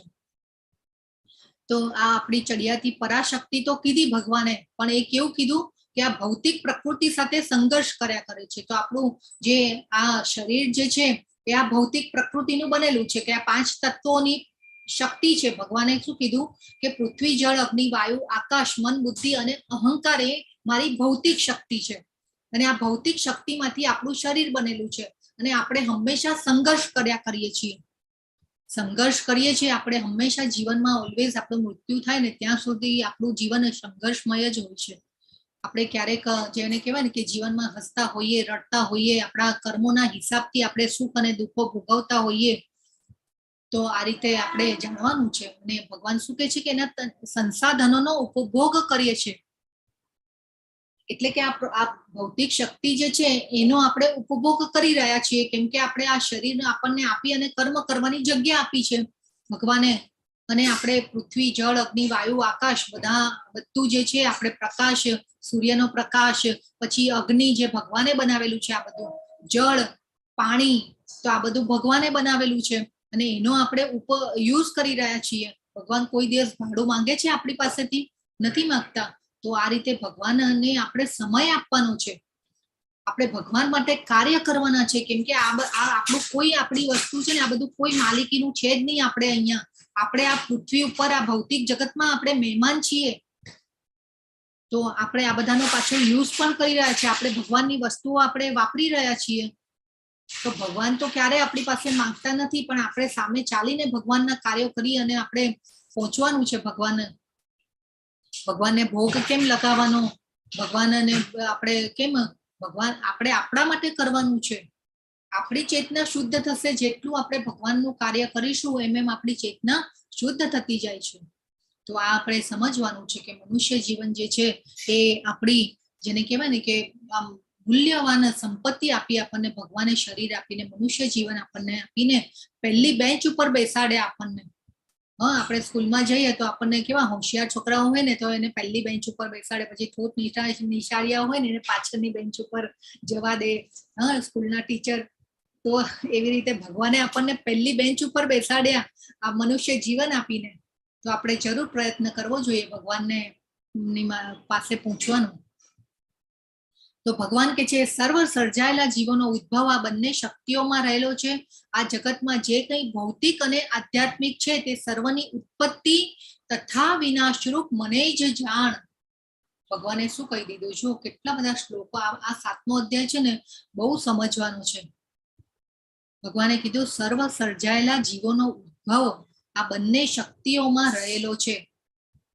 તો બે શક્તિ આપણને કઈ, પૃથ્વી, જળ, અગ્નિ, વાયુ, આકાશ, મન, બુદ્ધિ અને અહંકાર એ મારી નિકૃષ્ટ શક્તિ છે. એટલે કે નિકૃષ્ટ શક્તિને ભગવાને અપરા શક્તિ કહી છે, અપરા શક્તિ. અને બીજું એમને કહ્યું ભગવાને આગલા શ્લોકમાં કે બીજી જે શક્તિ છે એ મારી જીવોની બનેલી છે અને એ ચડિયાતી શક્તિ છે, એટલે કે પરાશક્તિ છે. તો પરાશક્તિ અને અપરાશક્તિ બે શક્તિ કઈ ભગવાને? તો આપણે જીવો જે છે એ ભગવાનની પરાશક્તિ છે, એટલે કે ચડિયાતી શક્તિઓ છે. એ પછી એમાં બધી 84 લાખ યોનિઓ જે આવી એ બધી ભગવાનની ચડિયાતી શક્તિ થઈ. અને આ પૃથ્વી, જળ, અગ્નિ, વાયુ, આકાશ, મન, બુદ્ધિ અને અહંકાર એ નિકૃષ્ટ શક્તિ, એટલે કે અપરાશક્તિ, એટલે કે નિમ્ન કક્ષાની શક્તિ કઈ ભગવાને. તો જો ભગવાને શું કીધું? આપણે શરીર નથી, આપણે આત્મા છીએ. તો શરીર કેમ મહત્વનો નથી અને આત્મા કેમ મહત્વનો છે? હવે તમને સમજાઈ રહ્યું છે? બરાબર છે. શરીર જે છે એ પાપ શક્તિથી નિમ્ન જે શક્તિ છે, પૃથ્વી, જળ, અગ્નિ, વાયુ, આકાશ અને મન, બુદ્ધિ અને અહંકારથી બનેલું છે. એટલા માટે શરીર જે છે એ મહત્વનું નથી, પણ આત્મા જે છે ભગવાને બીજા અધ્યાયમાં જ કહી દીધું હતું કે સનાતન, ચિરસ્થાયી અને અવિનાશી છે. અને આત્માનો સ્વભાવ જે છે આપણે જાણ્યું ગઈકાલે પણ, આઈ થિંક મેં તમને વાત કરી હશે કે આધ્યાત્મિક છે આત્માનો સ્વભાવ. આપણી અને ભગવાનની વચ્ચે જો એક ફરક જોઈએ ને, તો એક વસ્તુ જે છે ને એ એકદમ મેચ થાય છે કે ભગવાન પણ સનાતન છે, અવિનાશી છે. ભગવાન પણ આધ્યાત્મિક છે, દિવ્ય છે અને જ્ઞાનમય અને આનંદમય છે. એવી રીતે આત્માનો સ્વભાવ પણ સનાતન છે. આત્મા પણ ભગવાને કહી દીધું હતું બીજા અધ્યાયમાં જ કે આત્મા પણ સનાતન, ચિરસ્થાયી અને અવિનાશી છે. તો આત્મા પણ અવિનાશી છે. એ પછી આત્માનો સ્વભાવ પણ આધ્યાત્મિક છે, દિવ્ય છે. પરંતુ એ જે આત્માના સ્વભાવ ઉપર આપણે જે લેયર ચડી જાય છે આત્મા ઉપર, મોહ માયાનું અને પ્રકૃતિના ગુણોથી બદ્ધ થાય છે, એટલે આપણે આપણી સાચી સ્વરૂપ અવસ્થાને જાણી શકતા નથી. એટલા માટે આપણે આત્માને પોષણ આપવાનું છે. અને આપણે આત્માનું પોષણ કયું છે? હરે કૃષ્ણ, ભગવાનની ભક્તિ. યસ, ખૂબ સરસ માતાજી. ઓકે. કે તમે બધા ખૂબ સરસ આન્સર આપી રહ્યા છો ને ધ્યાનથી સાંભળી રહ્યા છો એટલે મને પણ આનંદ થાય. તો ભગવાન હવે કહે છે, હે ધનંજય, મારાથી શ્રેષ્ઠ એવું કોઈ તત્વ નથી. જેવી રીતે મોતી દોરામાં ગૂંથાયેલા રહે છે તેવી રીતે સર્વ કંઈ મારા આધારે રહેલું છે. જો પહેલા ભગવાને કહ્યું કે ભૌતિક અને આધ્યાત્મિક શક્તિ જે છે આ ભગવાને કહી દીધું કે આ જગતમાં જે કંઈ ભૌતિક અને આધ્યાત્મિક છે તે સર્વની ઉત્પત્તિ તથા વિનાશરૂપ મને જ જાણ. આપણે ગોલોકધામ ચાટમાં પણ જોઈ ગયા કે ભગવાને વિષ્ણુમાંથી જે મહાવિષ્ણુ જે છે એ કારણોદક્ષાય વિષ્ણુ એ બ્રહ્માંડો ઉત્પન્ન કરે છે. બ્રહ્માંડો ઉત્પન્ન કરી અને પછી ગર્ભોદક્ષાય વિષ્ણુ જે છે એટલે કારણોદક્ષાય વિષ્ણુનો જ વિસ્તાર ગર્ભોદક્ષાય વિષ્ણુ જે છે એ બ્રહ્માંડમાં પ્રવેશી અને પછી બ્રહ્માંડમાં વૈવિધ્યોને ઉત્પન્ન કરે છે અને એ બ્રહ્માંડનું પાલન પોષણ કરે છે. અને એ પછી ક્ષીરોદક્ષાય વિષ્ણુ જે એમનો વિસ્તાર જે છે એ અણુ અણુ અને પરમાત્મામાં અણુ અણુ અને પરમાણુમાં પરમાત્મા તરીકે એ અંદર પ્રવેશ કરે છે. જીવોમાં પણ અને અણુ અણુ અને પરમાણુમાં પણ ભગવાન પ્રવેશ કરે છે. હરે કૃષ્ણ. હરે કૃષ્ણ. આમાં એમ કીધું ને કે આ જગતમાં જે કઈ ભૌતિક અને આધ્યાત્મિક છે તે સર્વની ઉત્પત્તિ ને વિનાશ રૂપ મને જાણું. ભૌતિક ની ઉત્પત્તિ ને વિનાશ સમજાણું, પણ આધ્યાત્મિક હોય એની ઉત્પત્તિ ને વિનાશ, એટલે આધ્યાત્મિક એટલે તો આત્મા સાથે કનેક્ટ ને, તો એની ઉત્પત્તિ ને વિનાશ બે કેવી રીતે પોસિબલ? હા, એટલે આપણો જો આત્મા જે છે ને એ પણ આધ્યાત્મિક છે. આપણા આત્માનો સ્વભાવ પણ આધ્યાત્મિક છે. પણ મેં તમને કહ્યું ને કે વિનાશ જે આ આત્મા જે છે ને એના ઉપર લેયર ચડી જાય છે આપણે આ મોહ માયાનું અને આ પ્રકૃતિના ગુણો, સત્વ ગુણ, રજોગુણ, આ બધા છે ને કોન્સેપ્ટ માતાજી તમે જેમ જેમ આપણે બધા અધ્યાયો જાણીશું ને એમ એમ તમારે ક્લિયર થતું જશે બધું. અત્યારે તમને જિજ્ઞાસા થાય, હું સમજી શકું છું કે બધી જિજ્ઞાસાઓ તમને થાય અત્યારે. આવા ક્વેશ્ચનો આવે પણ ધીરે ધીરે તમને બધું સમજાતું જશે. 18 અધ્યાય જયારે પૂરા કરશું ને પછી તમને બધું સમજાશે. પછી હજી તમે લેવલ 2 માં આવતા જશો આગળ, એમ એમ તમારું બધી છે ને ક્લેરિટી આવતી જશે. ખૂબ સરસ. થેન્ક યુ માતાજી પ્રશ્ન કરવા બદલ. તો ભગવાન કે છે ભૌતિક અને આધ્યાત્મિક. તો જેવી રીતે આધ્યાત્મિક જગત છે આપણે ગોલોક ચાટમાં પણ જોઈ ગયા છીએ કે આધ્યાત્મિક જગત સુધી કોઈ પહોંચી જ નથી શકતું. જે બ્રહ્મ જ્યોતિ જે બોર્ડર જોઈતી ને આપણે, એ બોર્ડર જે છે એ બ્રહ્મ જ્યોતિથી ઢંકાયેલા રહે છે ભગવાન. આપણે તો ખાલી હજી મંગળ અને ચંદ્ર ઉપર જ પહોંચી શક્યા છીએ, બાકી એનાથી આગળ તો ઘણું છે હજી. પણ એ જે ભગવાન છે ને એ ઢંકાયેલા રહે છે. ભગવાનનું આધ્યાત્મિક જગત પણ છે. તો ભૌતિક અને આધ્યાત્મિક છે તે સર્વની ઉત્પત્તિ તથા વિનાશરૂપ મને જ જાણ. તો પ્રલય પણ બે થાય છે, મિની પ્રલય અને મહાપ્રલય. તો આ બધું બહુ ડિટેલમાં આપણે ગોલોક ચાટમાં પણ સમજાવીએ છીએ અને લેવલ 2 માં પણ વધારે ડિટેલમાં સમજાવવામાં આવે છે. તો આત્માનો સ્વભાવ જે છે એ આપણો આધ્યાત્મિક છે. આપણા અને ભગવાન વચ્ચે આ જ સામ્ય છે કે સરખું છે કે ભગવાન પણ સનાતન છે, આદિકાળથી અસ્તિત્વમાં છે. એવી રીતે આત્મા પણ આદિકાળ અનાદિકાળથી અસ્તિત્વમાં છે. આપણે બધા ભગવાનની સાથે જ હતા. આપણે ગઈકાલે જોયું કે આપણે ઈર્ષા કરી, થોડો માલિકી ભાવ કરવાનો, થોડું કંટ્રોલ કરવાની ઈચ્છા કરી, એટલે ભગવાને આ ભૌતિક જગતની રચના કરી આપણા માટે કે લો તમે કરો, થોડું સ્વતંત્રતા આપી આપણને, થોડો માલિકી ભાવ કરો, તમે કંટ્રોલ કરો બધું થોડું થોડું થોડું. પણ આપણને તો જેને કહેવાય ને કે થોડું નહીં, આપણને તો ઘણું કંટ્રોલ કરવું હોય છે. હા, એમાં જ આપણે દુઃખી થઈએ છીએ. તો આ વસ્તુ છે, આપણે ડિટેલમાં બધું ભગવદ્ ગીતામાં જાણીશું.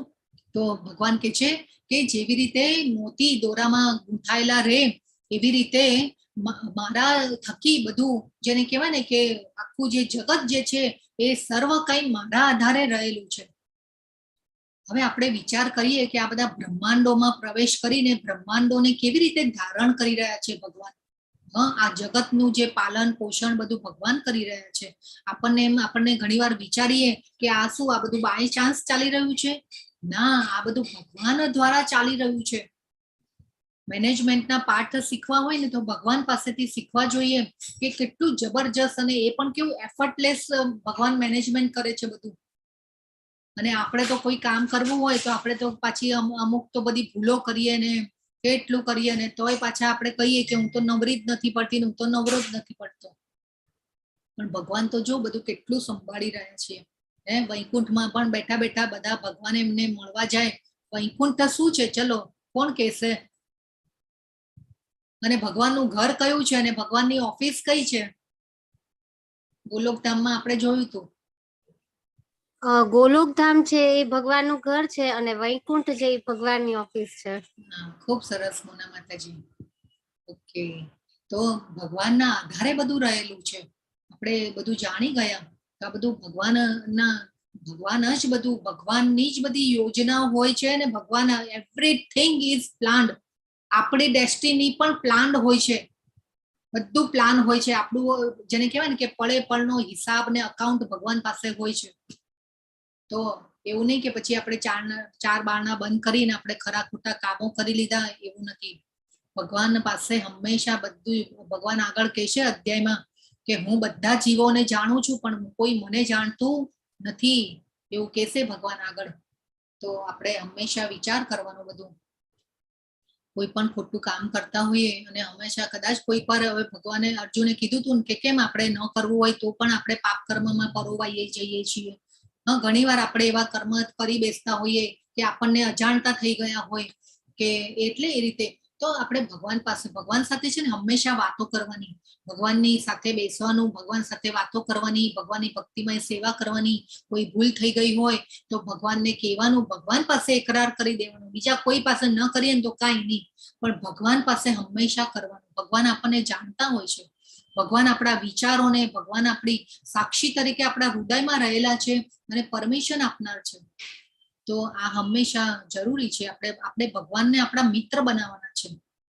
આપણે પછી જે આપણા 12 રસો છે આપણે બધું ડિટેલમાં જાણીશું બધું. તો ભગવાનને કોઈ પણ રીતે તમે ભગવાનને પામી શકો છો. આપણા લગભગ ગુજરાતી ઘરોમાં લાલનની સેવા થતી હોય, લાલા એટલે વાત્સલ્ય ભાવમાં બધા સેવા કરતા હોય છે. તો આ રીતે પણ કરી શકીએ. તો આ બધું જરૂરી છે જાણવું. તો ભગવાન હવે કે છે, હે કુંતી પુત્ર અર્જુન, હું પાણીમાં સ્વાદ છું, સૂર્ય તથા ચંદ્રનો પ્રકાશ છું, વૈદિક મંત્રોમાં ઓમકાર છું, હું આકાશમાં શબ્દ તથા મનુષ્યોમાં સામર્થ્ય છું. જો ભગવાન હવે આપણે ભગવાને તો કહી દીધું કે આ ભૌતિક અને આધ્યાત્મિક શક્તિ મારા વડે જ ઉત્પન્ન થયેલી છે અને મારા થકી જ બધું મારા આધારે જ રહેલું છે. તો આપણે ભગવાનને આ ભૌતિક જગતમાં જાણવા હોય તો આપણે કેવી રીતે જાણી શકીએ? બરાબર ને? આપણને દેખાતા નથી ભગવાન, એટલે આપણને, અને આપણી એક મેન્ટાલિટી થઈ ગઈ છે કે આપણને જે દેખાય નહીં ને એ આપણે બિલીવ ન કરીએ. પણ જો બિલીવ કરવું હોય તો અહીંયા ભગવાન આપણને રસ્તો બતાવી રહ્યા છે કે મને કેવી રીતે જાણી શકો તમે. તો ભગવાન કહે છે કે રસો એટલે કે સ્વાદ, અપસુ એટલે કે પાણી, એ પછી આવે છે અપસુ એટલે કે જળ, પાણી, પછી પ્રભા, પ્રભાસ્મી એટલે કે પ્રભા એટલે પ્રકાશ, અને શશી એટલે કે ચંદ્ર, સૂર્યયો એટલે કે સૂર્ય, પ્રણવઃ એટલે કે જે બધા વેદોમાં પ્રણવ એટલે કે ઓમકાર હું છું ભગવાને કીધું. તો જે પ્રણવ ઓમકારનો જે હોય શબ્દ અ ઉ અને મ, તો એ ભગવાન કહે છે મારા થકી છે. અને મનુષ્યોમાં સામર્થ્ય હું છું. પૌરુષમ એટલે કે સામર્થ્ય ભગવાન કહે છે કે હું છું. અને નૃષુ એટલે કે મનુષ્યોમાં, શબ્દ એટલે ધ્વનિ, અને ખે એટલે આકાશ. તો ભગવાન અહીંયા શું કહી રહ્યા છે કે પાણીમાં સ્વાદ હું છું, સૂર્ય તથા ચંદ્રનો પ્રકાશ છું, વૈદિક મંત્રોમાં ઓમકાર છું, હું આકાશમાં શબ્દ તથા. તો પાણી જેટલી વાર પીએ ને એટલી વાર ભગવાનને યાદ કરવાના, કેમ કે પાણી ભગવાને બનાવેલું છે. પૃથ્વી, જળ, અગ્નિ, વાયુ, આકાશ, ભગવાને કીધું ને કે મારી ભૌતિક શક્તિઓ છે. તો પાણી જ્યારે પણ પીએ, આ બહુ ઇફેક્ટિવ પ્રોસેસ છે. તમે જ્યારે પણ પાણી પીઓ, આ મહામંત્રનો જાપ કરી અને પછી પાણી પીવાનું. અને ખરેખર તમારા કંઈ પણ મુશ્કેલી હોય કે કંઈ એવા પ્રોબ્લેમો હોય ને, કોઈ રોગ હોય તો આ જરૂર કરી જોજો. તો આ ખરી પાણીમાં, તો પાણી એ ભગવાનની શક્તિ છે. એ પછી આવે છે સૂર્ય અને ચંદ્ર.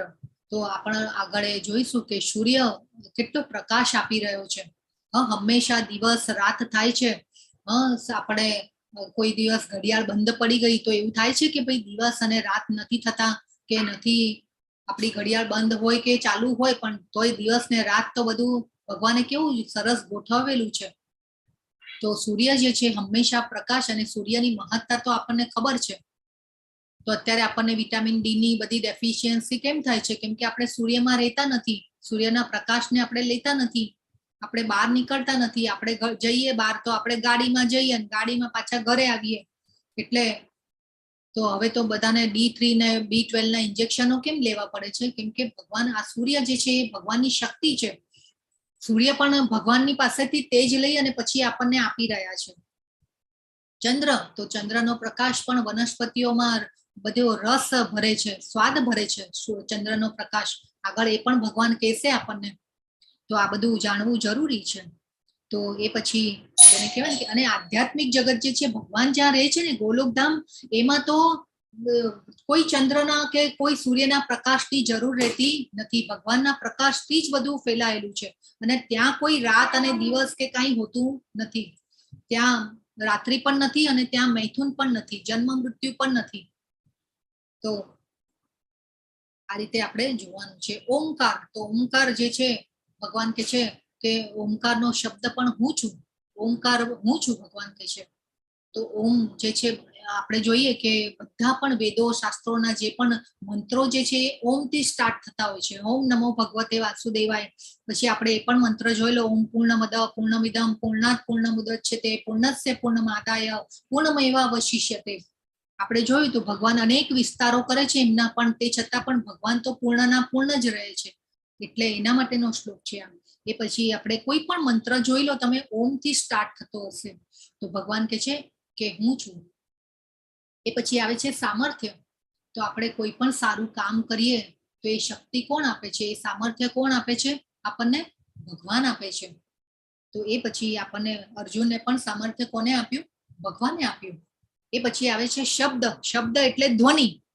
તો ધ્વનિ, આકાશમાં જે ખાલીપન જે છે એટલા માટે આપણે એકબીજાને સાંભળી શકીએ છીએ. અવાજ પસાર થાય છે જે હવામાંથી અને આપણે સાંભળી શકીએ છીએ. તો આ જરૂરી છે. એટલે આપણે જો કોઈ વાર એવી વેકેશન ઉપર એવી જગ્યા ઉપર ગયા હોઈએ કે જ્યાં પહાડ ઉપરથી કે આમ એવો કોઈ એરિયા હોય, ત્યાંથી આપણે જયારે આમ કંઈક બોલીએ ને તો સામેથી પડઘા પડે. અને કોઈક વાર એવી જગ્યા ઉપર તો જેને કહેવાય ને કે અવાજ પણ રિપીટ થાય અને એ સેમ આપણે જે બોલ્યા હોય ને એ રિપીટ થઈ અને આપણને સંભળાય, એવી પણ જગ્યાઓ છે. તો ભગવાન કે છે આ જે પ્રકૃતિની રચના કરી છે કેટલું સરસ. આપણને ઘણીવાર આપણને જોઈએ ભગવાનને વિચારીને શાંતિથી બેસીને, તો આપણા માટે કેટલી બધી સરસ વ્યવસ્થા કરી છે ભગવાને. જાત જાતના ફૂલ, ફળ, ધન, ધાન્ય. અને આપણે અમુક જગ્યાએ જઈએ તો આપણને નેચર, પ્રકૃતિ કેટલું ગમતું હોય છે. આપણી આંખને કેટલો આમ શાંતિનો અનુભવ થાય, એ આપણને જગ્યા ગમતી હોય. તો આ ભગવાન કે છે પ્રકૃતિ હું છું. ભગવાન કે છે આકાશમાં શબ્દ અને મનુષ્યમાં સામર્થ્ય પણ હું છું. તો ભગવાન એવું કેમ કે છે કે પાણીના સ્વાદ વિશે કેમ એવું ભગવાન કે છે કે પાણીનો સ્વાદ હું છું? તો પાણીનો તો કોઈ સ્વાદ હોતો નથી. તો ભગવાન એવું કેમ કે છે કે પાણીનો સ્વાદ હું છું? હરે કૃષ્ણ. એવું કોણ કોઈને આમ કઈ ખ્યાલ આવે છે કે આવું ભગવાન કેમ કે છે કે પાણીનો સ્વાદ હું છું? હરે કૃષ્ણ. ઓકે, ચાલો. તો પાણીમાં આપણે કોઈ પણ ફ્લેવર મેળવીએ, બરાબર છે, તો એ સ્વાદનું પાણી થઈ જતું હોય.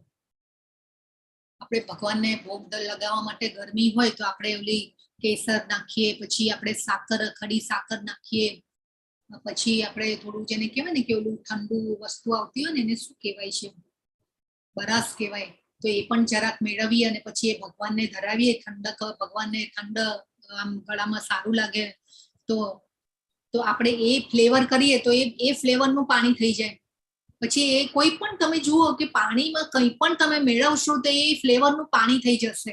આવું આપણે વિચાર્યું હતું કોઈ દિવસ? તો ભગવાન કહે છે કે પાણીનો સ્વાદ હું છું. એ પછી ભગવાન હવે 8 થી 11 શ્લોકમાં ભગવાને સમજાવ્યું છે. તો આ રીતે કોષ્ટક દ્વારા આપણે જોઈએ. આપણે શ્લોકો અહીંયા બહુ બધું મૂકી શકાય નહીં, એટલે આખું કોષ્ટક બનાવેલું છે. તો ભગવાન કે છે પાણીનો સ્વાદ હું છું, ચંદ્ર અને સૂર્યનો પ્રકાશ હું છું, ઓમમાં વૈદિક મંત્રો હું છું, ઇથરમાં અવાજ હું છું એટલે કે આકાશમાં અવાજ હું છું, મનુષ્યોમાં ક્ષમતા હું છું, ક્ષમતા એટલે કે સામર્થ્ય, પૃથ્વી સુગંધ હું છું, પૃથ્વીની આદ્ય સુગંધ હું છું. ઘણી વાર આપણે જોઈએ કે કેવું વરસાદની સિઝન અત્યારે તો ચાલી રહી છે, પહેલો વરસાદ પડે તો પૃથ્વીમાંથી કેટલી મીઠી સુગંધ આવતી હોય છે અને આપણને બધાને ગમતી પણ હોય છે, હે ને?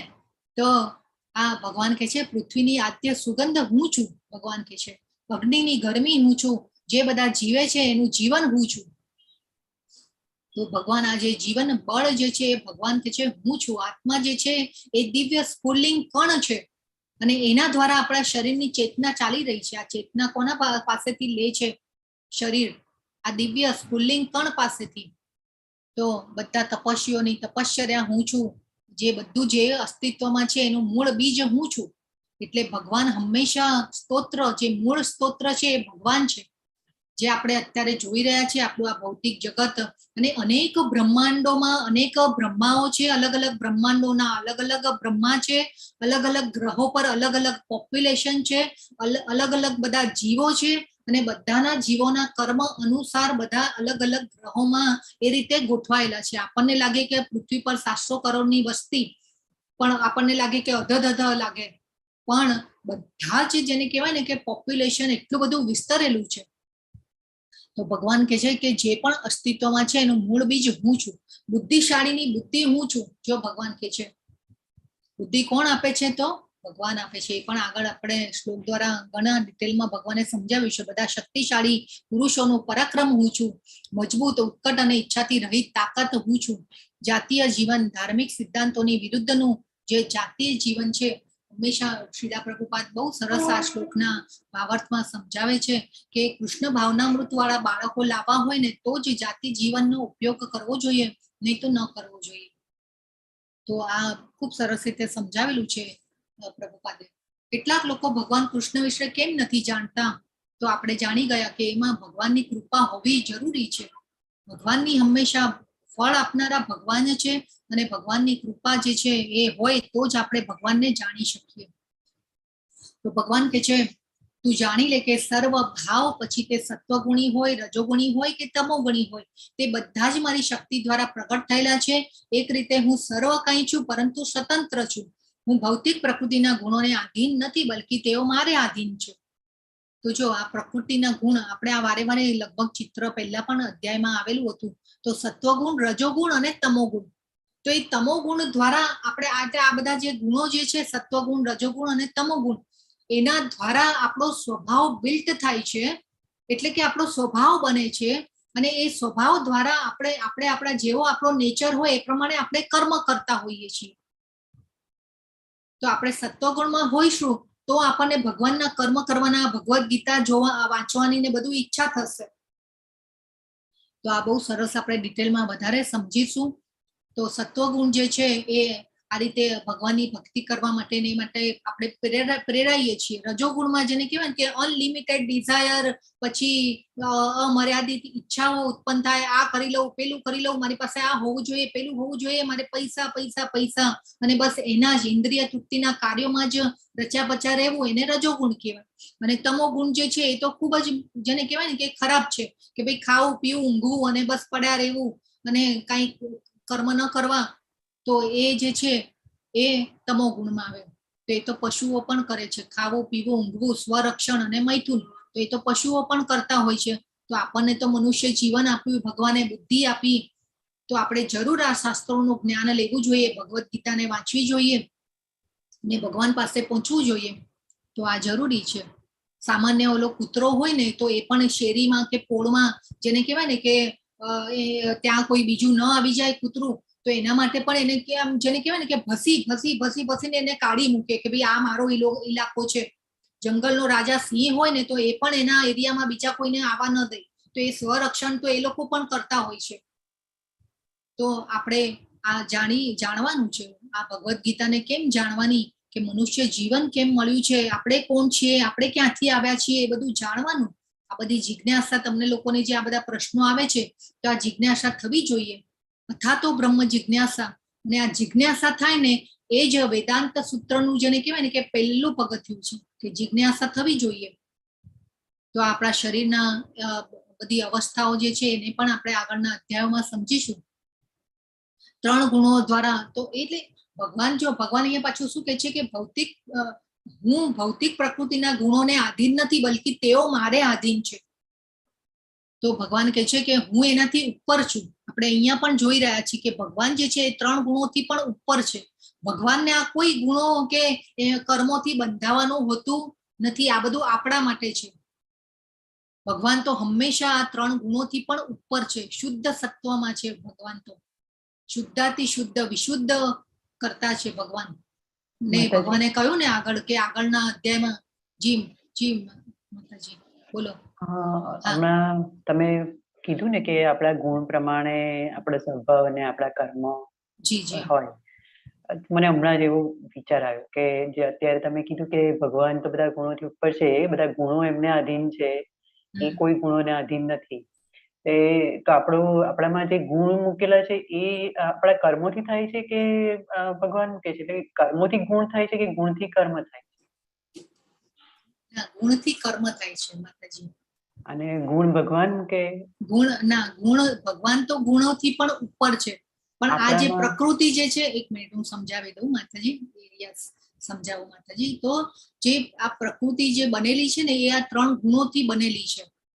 અને આ બધી જે શક્તિઓ, અપરાશક્તિ, પરાશક્તિ, હજી છે ને આપણો 14મો અધ્યાય જે છે ને એ પ્રકૃતિના ગુણો, એ ખૂબ સરસ અધ્યાય છે. આપણે ડિટેલમાં સમજવાનું છે. તો આ ભગવાન જે છે આ દૈવી, આજે પણ આગળ પણ એક શ્લોક આવશે. તો આ ગુણો જે છે ને એ ભગવાન, એકચ્યુઅલી બધી વૃત્તિઓ, ગુણો બધા ભગવાનમાંથી જ આવેલા છે. જે પણ આપણે આ બધી વૃત્તિઓ જે છે આપણામાં, મનુષ્યની વૃત્તિઓ છે, તો એ વૃત્તિઓ પણ ભગવાનમાંથી આવેલી છે. આ ગુણો પણ ભગવાનમાંથી જ આવેલા છે. પણ ભગવાનને કોઈ વસ્તુ જેને કહેવાય ને કે લાગે વળગતી નથી. ભગવાન એનાથી પણ ઉપર છે. હવે હંમેશા કર્મનું બંધન કે જે બધું આપણને લાગતું હોય એ બધું આપણા માટે છે. ભગવાન કોઈ કર્મથી બંધાતા નથી કે ભગવાન કોઈ ગુણોથી બંધાતા નથી. તો ભગવાન જે છે એ શુદ્ધ કરતા છે, શુદ્ધ આત્મા છે, પરમાત્મા કીધા છે ભગવાનને. તો આ રીતે હજી આપણે એક શ્લોક આગળ જોઈએ તો વધારે સમજાશે માતાજી. અને હજી પાછું 14મા અધ્યાયમાં તમે વધારે સમજશો ને એટલે તમને ખ્યાલ આવશે. અને જો આપણે નથી જોતા સમાજમાં કે બધાના નેચર અલગ અલગ, એટીટ્યુડ, નેચર બધાના અલગ અલગ હોય છે. એટલે જે વ્યક્તિ જે ગુણમાં હોય એ પ્રમાણે એનો નેચર, એનો સ્વભાવ જે છે બિલ્ટ થતો હોય છે. અને એ પ્રમાણે આપણે એ કર્મ કરતા હોઈએ છીએ. તો ભગવાન હવે કે છે, એટલે માટે ભગવાનને જો નિર્ગુણ કહેલા છે. નિર્ગુણ એટલે એવું સમજવાની ભૂલ નહીં કરવાનું કે ગુણ વગરના.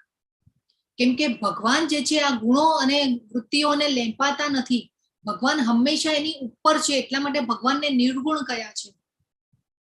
કેમ કે ભગવાનને આ ગુણો અથવા તો કર્મો જે છે એ ભગવાન એનાથી બંધાતા નથી.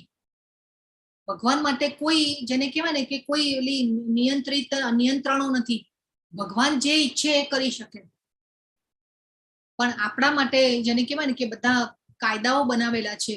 અને એ કાયદાઓને આપણે, ભગવાનની સરકાર ચાલી રહી છે આ, અને પ્રકૃતિના કાયદાઓને આપણે ફોલો કરવાના છે. ભગવાનના કાયદાઓને આપણે ફોલો કરવાના છે. બાકી આ જે ભગવાન જે છે આવા કાયદાઓને કે નિયમોને કોઈને આધીન નથી.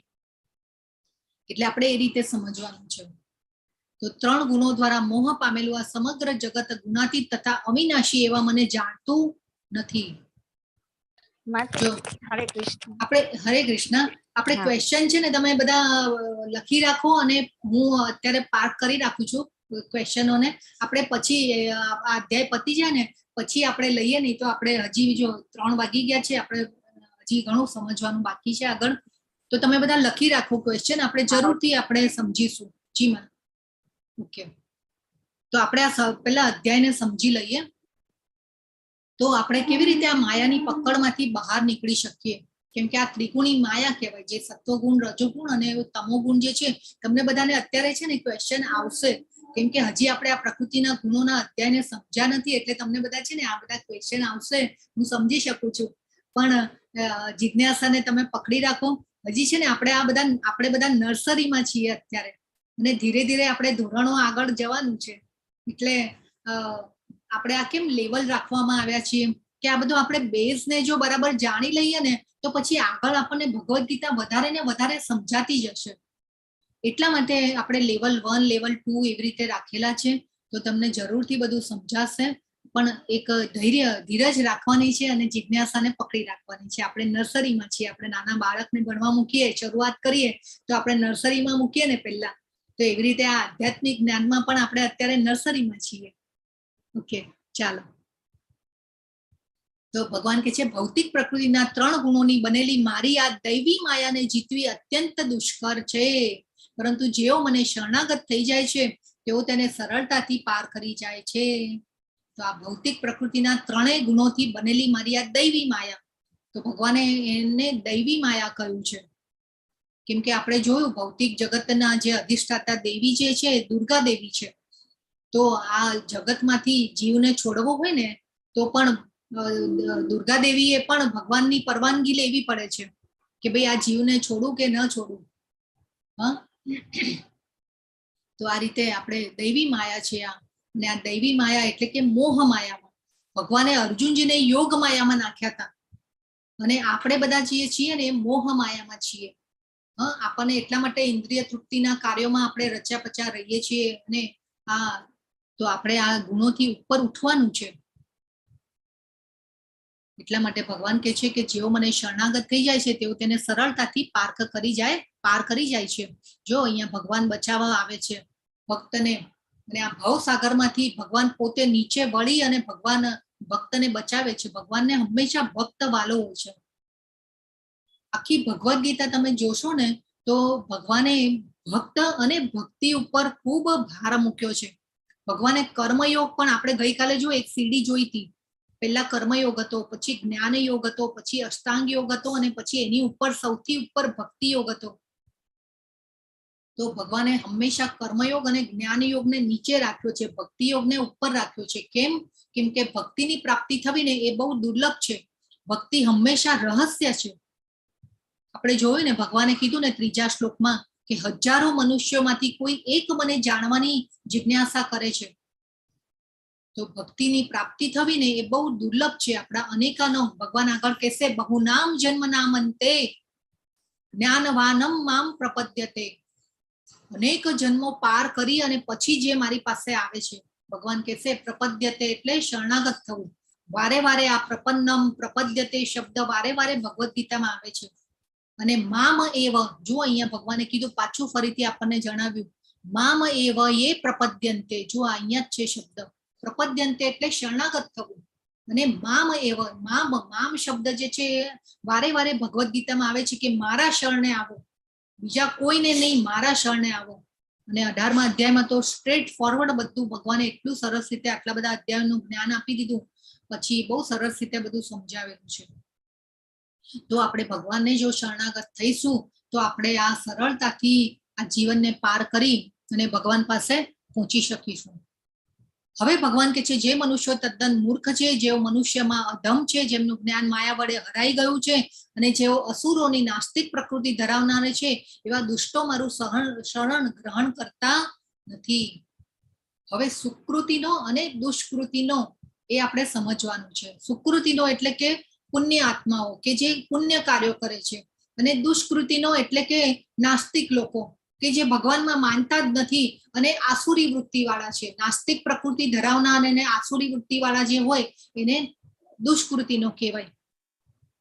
અને સુકૃતિનો એટલે કે સારા કાર્ય, કૃતિ એટલે કરનાર, કાર્ય કરનાર, પણ સુકૃતિને એટલે કે સારા કાર્ય કરનાર, એ કે પુણ્ય કરનાર. તો ભગવાન હવે અહીંયા શું કે છે કે જે મનુષ્યો તદ્દન મૂર્ખ છે, મૂઢા એટલે મૂર્ખ. મૂઢા શબ્દ પણ ઘણીવાર છે ને ઘણી જગ્યાએ ભગવાને યુઝ કર્યો છે, ઠપકો આપ્યો છે આપણને. આપણા માતા પિતા હોય, આપણું બાળક હોય, અને વારે વારે જો એકની એક મિસ્ટેક બીજી વાર ત્રીજી વાર કરે તો આપણે એને થોડો ઠપકો પણ આપવો પડે ને. ન આપીએ, જો એની ભૂલ ન સમજાવીએ તો આપણે જેને કહેવાય કે એ વારે વારે કરે એ મિસ્ટેક, એટલે ભૂલ સમજાવી જરૂરી છે. એટલે ક્યાંક આપણા બાળકોને પણ ઠપકો આપવો જરૂરી પડે ને. એટલા માટે ભગવાન આપણને પણ, આપણે પણ ભગવાનના સંતાનો છીએ. તો ભગવાન ક્યાંક આપણને આવી રીતે મૂઢા શબ્દ કહી અને ઠપકો પણ આપી રહ્યા છે. તો ભગવાન અહીંયા કહે છે મૂર્ખ છે જેઓ મનુષ્યમાં અધમ છે, જેનું જ્ઞાન માયા વડે હરાઈ ગયું છે. જો પાછી માયા જે છે ને એ ક્યાંક ને ક્યાંક આપણને અસર કરતી જ હોય છે. હંમેશા આપણને સારા કર્મો કરવા જઈએ પણ ત્યારે પણ ઘણીવાર માયા છે ને વચ્ચે આવી અને એટલું બધું આપણી ઉપર જેને કહેવાય ને કે હાવી થવા જાય, પણ એ માયાને હાવી નથી થવા દેવાની આપણા ઉપર. તો જેવો અસુર અને નાસ્તિક પ્રકૃતિ આજે પણ અત્યારે પણ એવા લોકો છે કે જે ભગવાનમાં માનતા નથી અને ભગવાન આપણે જ ભગવાન છીએ એવું કહેનારા પણ ઘણા લોકો છે. પણ એવા લોકોને કહેવાનું કે ભાઈ ભગવદ્ ગીતા વાંચો, શાસ્ત્રો વાંચો. ભગવાન હંમેશા વ્યક્તિ રૂપે પણ ભગવાન છે. ભગવાન આપણે જોયું ને કે ભાઈ અર્જુનજી બે સેનાઓની વચ્ચે અર્જુનજી જ્ઞાન લઈ રહ્યા છે ને ભગવાન જ્ઞાન આપી રહ્યા છે. તો ભગવાન જેવું નથી, ભગવાન છે જ નહીં એવું માનનારા કેમ કે આવું કહી રહ્યા છે કે ભાઈ ભગવાન નથી? ભગવાને મનુષ્યોને ભગવાન જેવા બનાવ્યા છે. આપણે ભગવાન જેવા બન્યા છીએ. એવું નહીં કે આપણા જેવા ભગવાન છે એવું નથી. ભગવાને એમના જેવા આપણને બનાવ્યા છે. તો આપણે બધું સમજવું જોઈએ. તો ભગવાન કહે છે કે તો હવે ભગવાન કહે છે અને અહીંયા તદ્દન મૂર્ખ કીધા કે જેઓ મનુષ્યમાં ધમ છે અને જ્ઞાન હરાઈ ગયું છે માયા વડે. તો આ બધા આપણે બધા આ દુષ્કૃતિનોમાં ન આવીએ. આપણે તો ભગવદ્ ગીતાને જાણવાની કોશિશ કરી રહ્યા છીએ. આપણે આ બધું ભગવાનને જાણવાની કોશિશ કરી રહ્યા છીએ.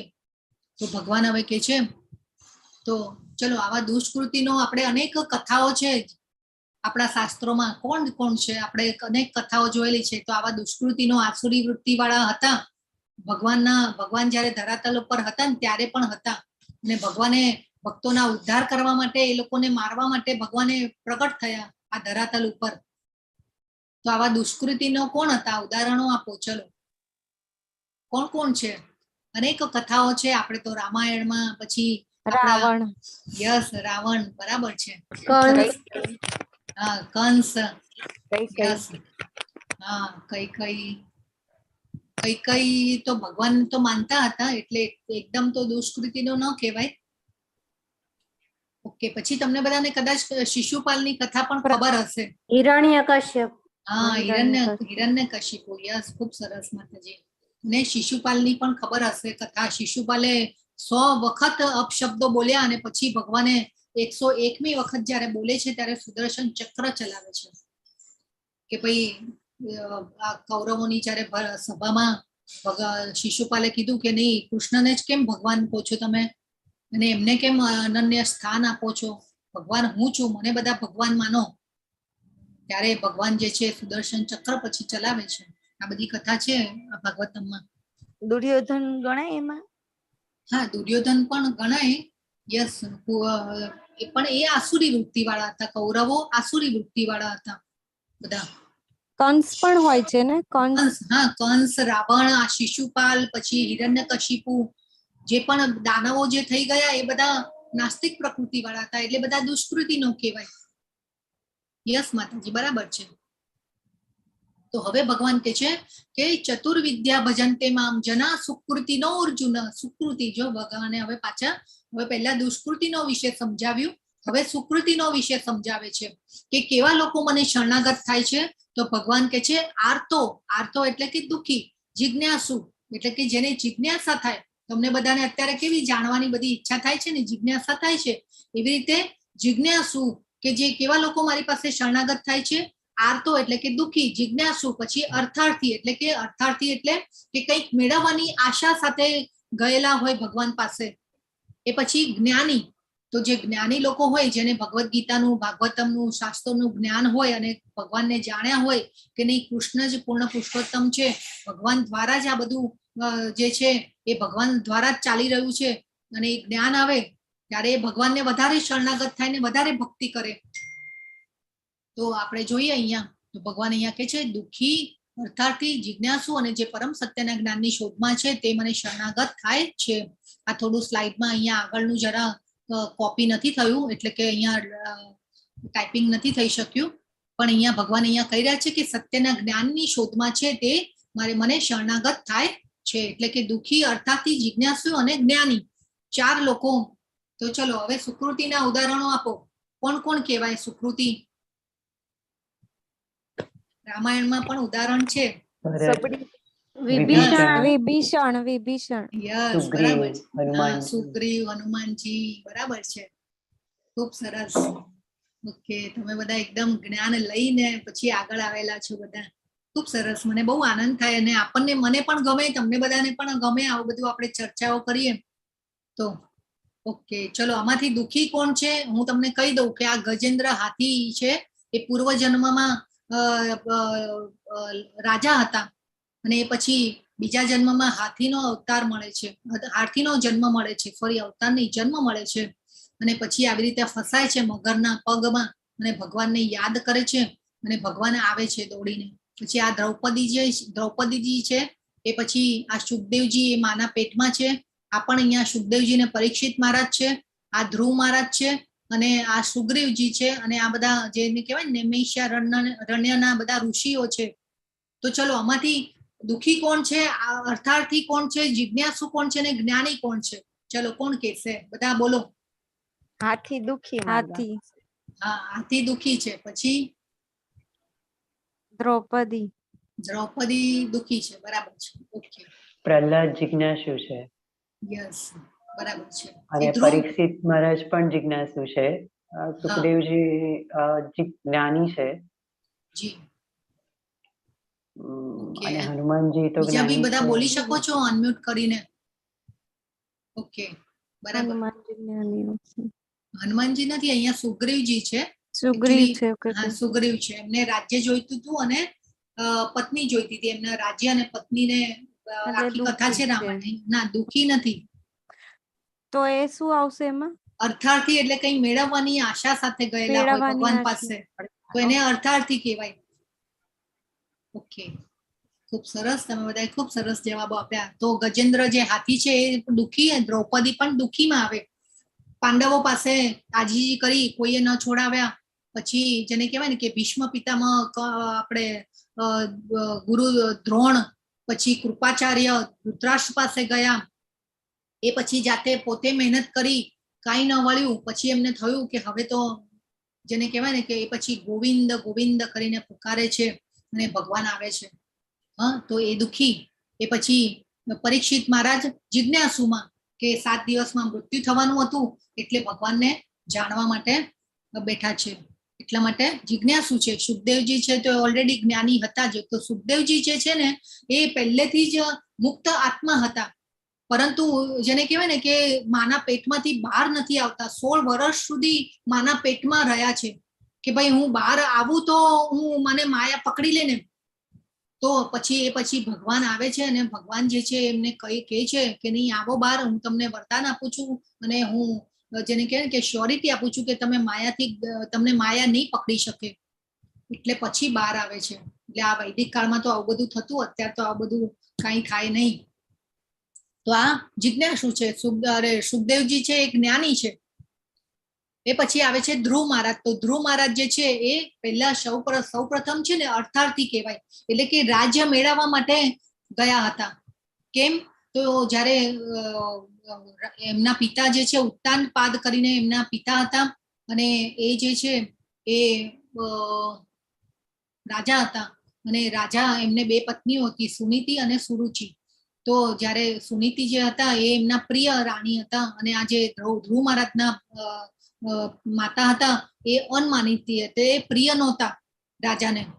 તો ધ્રુવ મહારાજ જે છે એમના કોળે જન્મેલા હતા અને પછી આ જે સુનીતિ માતા જે પ્રિય જે રાણી હતા એમનો જે પુત્ર હતો એ જેને કહેવાય ને કે રાજા સભા ભરી અને પછી ઘરે આવે છે અને ઘરે સિંહાસન પર બેસે છે ત્યારે આ જે માનીતી રાણીનો પુત્ર હોય છે એ એમના ખોળામાં બેસવા જાય છે. હવે બાળકોમાં કેવું હોય કે આમ જેને કહેવાય કે અનુકરણ કરે પછી, એટલે આ ધ્રુવ મહારાજ પણ એમના ખોળામાં બેસવા માટે જાય છે અને ખોળામાં બેસવા માટે જાય છે ત્યારે આ પ્રિય જે રાણી હોય છે એને કહેવાય ને કે આમ ધુત્કારી નાખે છે કે ભાઈ તને આ ખોળામાં બેસવાનો હક નથી, તારો કોઈ આ રાજ્ય ઉપર કે કોઈ ઉપર અધિકાર નથી, કેમ કે તું મારા પતિને તારી જે માતા છે મારા પતિને પ્રિય નથી. અને આ રીતે ખોટા વેણ કહી અને પછી ધુત્કારે છે ધ્રુવ મહારાજને. ધ્રુવ મહારાજ તો ક્ષત્રિય, આમ જેને કહેવાય ને કે લોહી ઉકળી જાય છે એમનું. અને ધ્રુવ મહારાજ જે છે લોહી ઉકળી જાય છે અને તરત જ જેને કહેવાય ને કે એમની માતા પાસે જાય છે રડતા રડતા. અને એમની માતા જે છે ખૂબ સરસ રીતે સમજાવે છે કે ભાઈ તું તારું દુર્ભાગ્ય છે કે તું મારા પેટે જન્મ્યો છે અને માતા ખૂબ સરસ રીતે સમજાવે છે કે તું એક કામ કર કે તું છે ને આ વિષ્ણુની ભક્તિ કર તો તને જરૂરથી એમના માતા જે હતા ને એ ભક્ત હતા ધ્રુવ મહારાજના, એટલે કે એમને સમજાવે છે કે તું વિષ્ણુની ભક્તિ કર તો તને જેને કહેવાય ને. અને ધ્રુવ મહારાજ જયારે લોહી કકડી ઉઠે છે ત્યારે એક નિર્ણય કરે છે કે હું આ મારા પિતા કરતા પણ જેને કહેવાય ને કે એવું મોટું રાજ્ય અને સમ્રાટ બનીશ કે એવું રાજ્ય ભોગવીશ કે મારા પિતા પાસે પણ એ બધું નહીં હોય એવું રાજ્ય હું જેને કહેવાય ને કે પ્રાપ્ત કરીશ. એટલા માટે માતાને ઈચ્છા અને જાણ કરે છે કે મારે આવી રીતે મારે રાજ્ય માટે મારે જો, એટલે પછી જ્યાં માતા સમજાવે છે કે ભાઈ તું વિષ્ણુની ભક્તિ કર, તને જરૂરથી જેને કહેવાય ને કે તને યોગ્ય આપશે, જ્ઞાન આપશે અને યોગ્ય રસ્તો બતાવશે. તો એટલા માટે એ પછી ધ્રુવ મહારાજ જે છે એ પછી ત્યાંથી નીકળી જાય છે, લોહી કકડી ઉઠેલું નીકળે છે. વચ્ચે રસ્તામાં નારદ મુનિ મળે છે. નારદ મુનિ સમજાવે છે કે બેટા તું ક્યાંથી આવ્યો છે, ક્યાં જાય છે, બધું સમજાવે છે.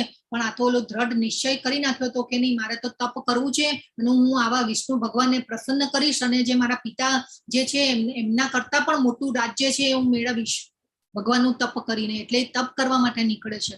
એટલું બધું જેને કહેવાય ને કે કઠોર તપ કરે છે અને પછી ભગવાન પ્રસન્ન થાય છે. એટલે સૌથી પહેલા અર્થાર્થી તરીકે જાય છે અને તપ કરે છે, એટલે કે કંઈ મેળવવાની આશા સાથે. અને પછી જયારે તપ કરીને ભગવાન પ્રસન્ન થાય છે એટલે ભગવાન જે છે આવે છે અને ભગવાન શંખ અડાડી અને એમના માથા ઉપર શંખ અડાડે છે અને શંખ અડાડી અને પછી એમને જ્ઞાન આપે છે. એટલે એ પછી જ્ઞાનીમાં આવે છે. નૈમિષારણ્યના ઋષિઓ જે છે એ જ્ઞાનીમાં આવે કેમ કે જ્ઞાન લેવા માટે. હા, ધ્રુવ મહારાજ જે છે એ અર્થાર્થીમાં આવે પહેલા અને પછી જ્ઞાની આવે. એટલે ઈ જે સ્ટોરી આ ધ્રુવ તારાની છે જે અવકાશમાં, ના ના ના ના ના ના ના એ નથી મારા માતાજી. Yes, okay. તો અને પછી ભગવાન જે છે એમની પાછી ઈચ્છા પણ પૂરી કરે છે કે તું પૃથ્વી ઉપર રાજ્ય પણ કરીશ, એમને રાજ્ય પણ આપે છે અને પછી એમના મૃત્યુ પછી જેને કહેવાય ને કે ધ્રુવ લોક પણ બનાવે છે ભગવાન એમના માટે. એટલે ખૂબ સરસ આ આખી કથા છે ભાગવતમમાં.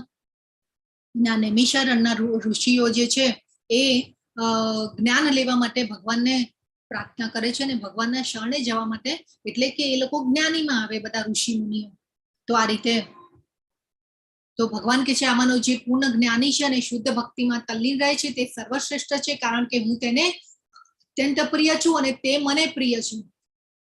તો આવા ભક્તો જે હોય એને હંમેશા જ્ઞાન આવી ગયું હોય, જ્ઞાન કેળવાઈ ગયું હોય અને જાણી લીધું હોય કે ભાઈ આ ભગવાન જ સર્વ ઉત્પત્તિ અને જે ભૌતિક આધ્યાત્મિક જે પણ છે એના ઉદ્ભવ સ્થાન ભગવાન જ છે, એ બધું જ્ઞાન કેળવી લીધું હોય એટલે પછી એ ભક્ત કેવો હોય કે જ્ઞાની હોય અને એ પછી ભગવાનના પ્રિય થઈ જાય.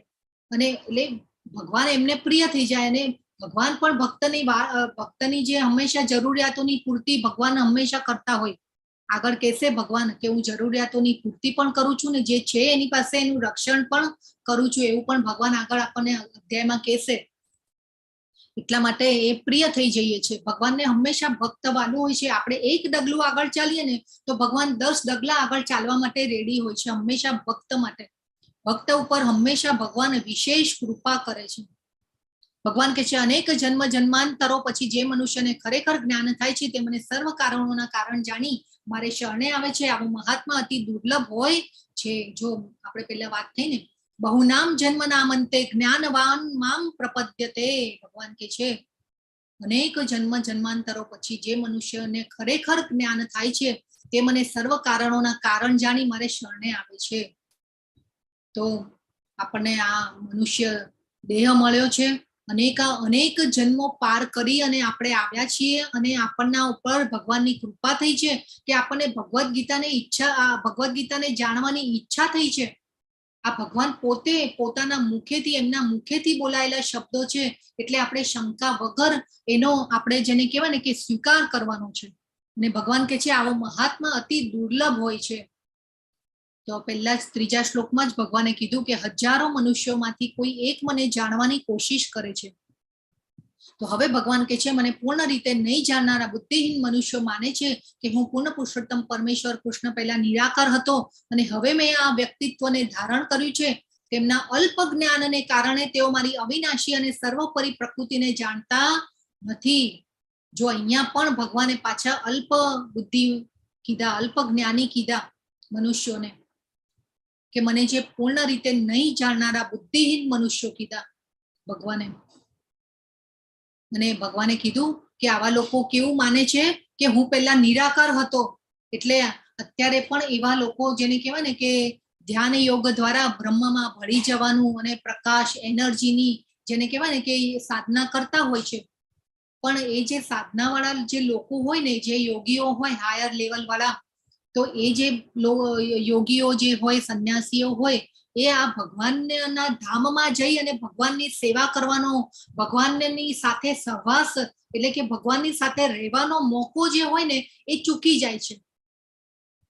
એટલા માટે ભગવાન અહીંયા કહી રહ્યા છે કે હું ભાઈ વ્યક્તિત્વને ધારણ કર્યું છે, મેં, હું વ્યક્તિ રૂપે છું, હું નિરાકાર નથી. જો ભગવાને અહીંયા શ્લોક દ્વારા આનું પ્રમાણ આપી દીધું આપણને કે હું નિરાકાર નથી, હું વ્યક્તિ રૂપે પણ છું, હું હાજર છું. અને એ પહેલા ચોથા શ્લોકમાં આપણને ચોથા અધ્યાયમાં કહી દીધું હતું કે મારા સનાતન ધામને તમે પામશો જો મારી આ દિવ્ય પ્રકૃતિને જાણી લેશો તો. તો હવે આટલું બધું પ્રમાણ આપી દીધું ભગવાને આપણને, તે છતાં પણ જો આપણે નિરાકાર નિરાકાર અને આવા નિરાકાર જે માનતા હોય ને એને એ લોકોને માયાવાદીઓ કહેવાય, કે જે માયાવાદીઓ આવો યોગ કરી અને ભગવાનમાં આવી રીતે માનતા હોય. તો અહીંયા ભગવાન આપણને સમજાવી રહ્યા છે કે ભાઈ હું નિરાકાર નથી, મારું વ્યક્તિરૂપ છે, કે ભાઈ હું અર્જુનની સામે ઉભો છું ને જ્ઞાન આપી રહ્યું છું, તો હું કેવી રીતે નિરાકાર હોઈ શકું. ભગવાને હવે કે છે કે હું મૂર્ખ તથા અલ્પ બુદ્ધિ વાળા માણસો સમક્ષ કદી પોતાને પ્રકટ કરતો નથી, તેમને માટે હું મારી અંતરંગ શક્તિ દ્વારા આવૃત રહું છું, અને તેથી તેઓ જાણતા નથી કે હું અજન્મા તથા અવિનાશી છું. જો અહીંયા પણ ભગવાને મૂઢા શબ્દ મૂઢોયમ ના અભિજાનાથી કીધું ભગવાને કે આવા મૂર્ખ અને અલ્પ બુદ્ધિ વાળા માણસો મને જાણી શકતા નથી. એટલે આપણે ભક્ત બનવાનું છે. જો આપણે ભક્ત બનીશું તો આપણે ભગવાનને જાણી શકીશું. આપણે અર્જુનજીને ફોલો કરવાનું છે, કેમ કે અર્જુનજી ભગવાનના ભક્ત છે, મિત્ર છે.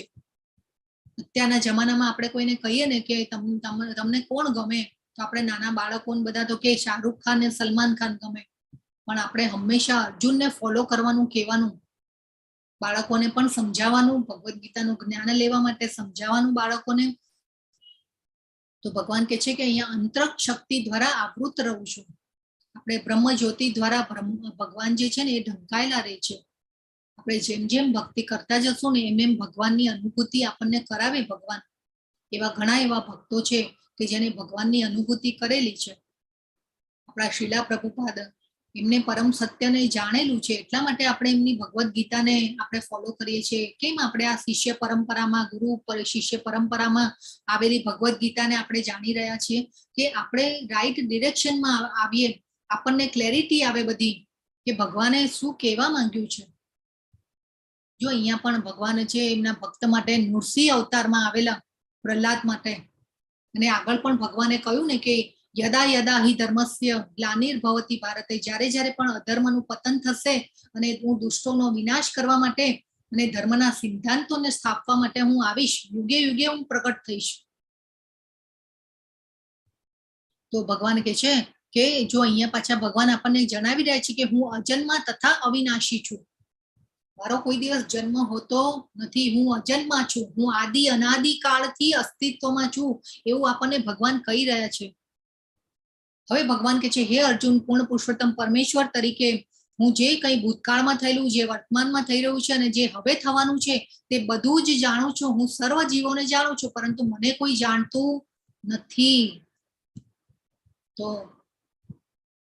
ખૂબ ઇમ્પોર્ટન્ટ શ્લોક છે કે આપણે ભગવાનને જાણવા જોઈએ, કે આપણે ભગવાન હંમેશા ત્રિકાળ જ્ઞાની છે, અંતર્યામી છે. ભગવાન આવું કેમ કહી રહ્યા છે કે બધા જીવોને હું જાણું છું પણ કોઈ મને જાણતું નથી, આવું કેમ છે?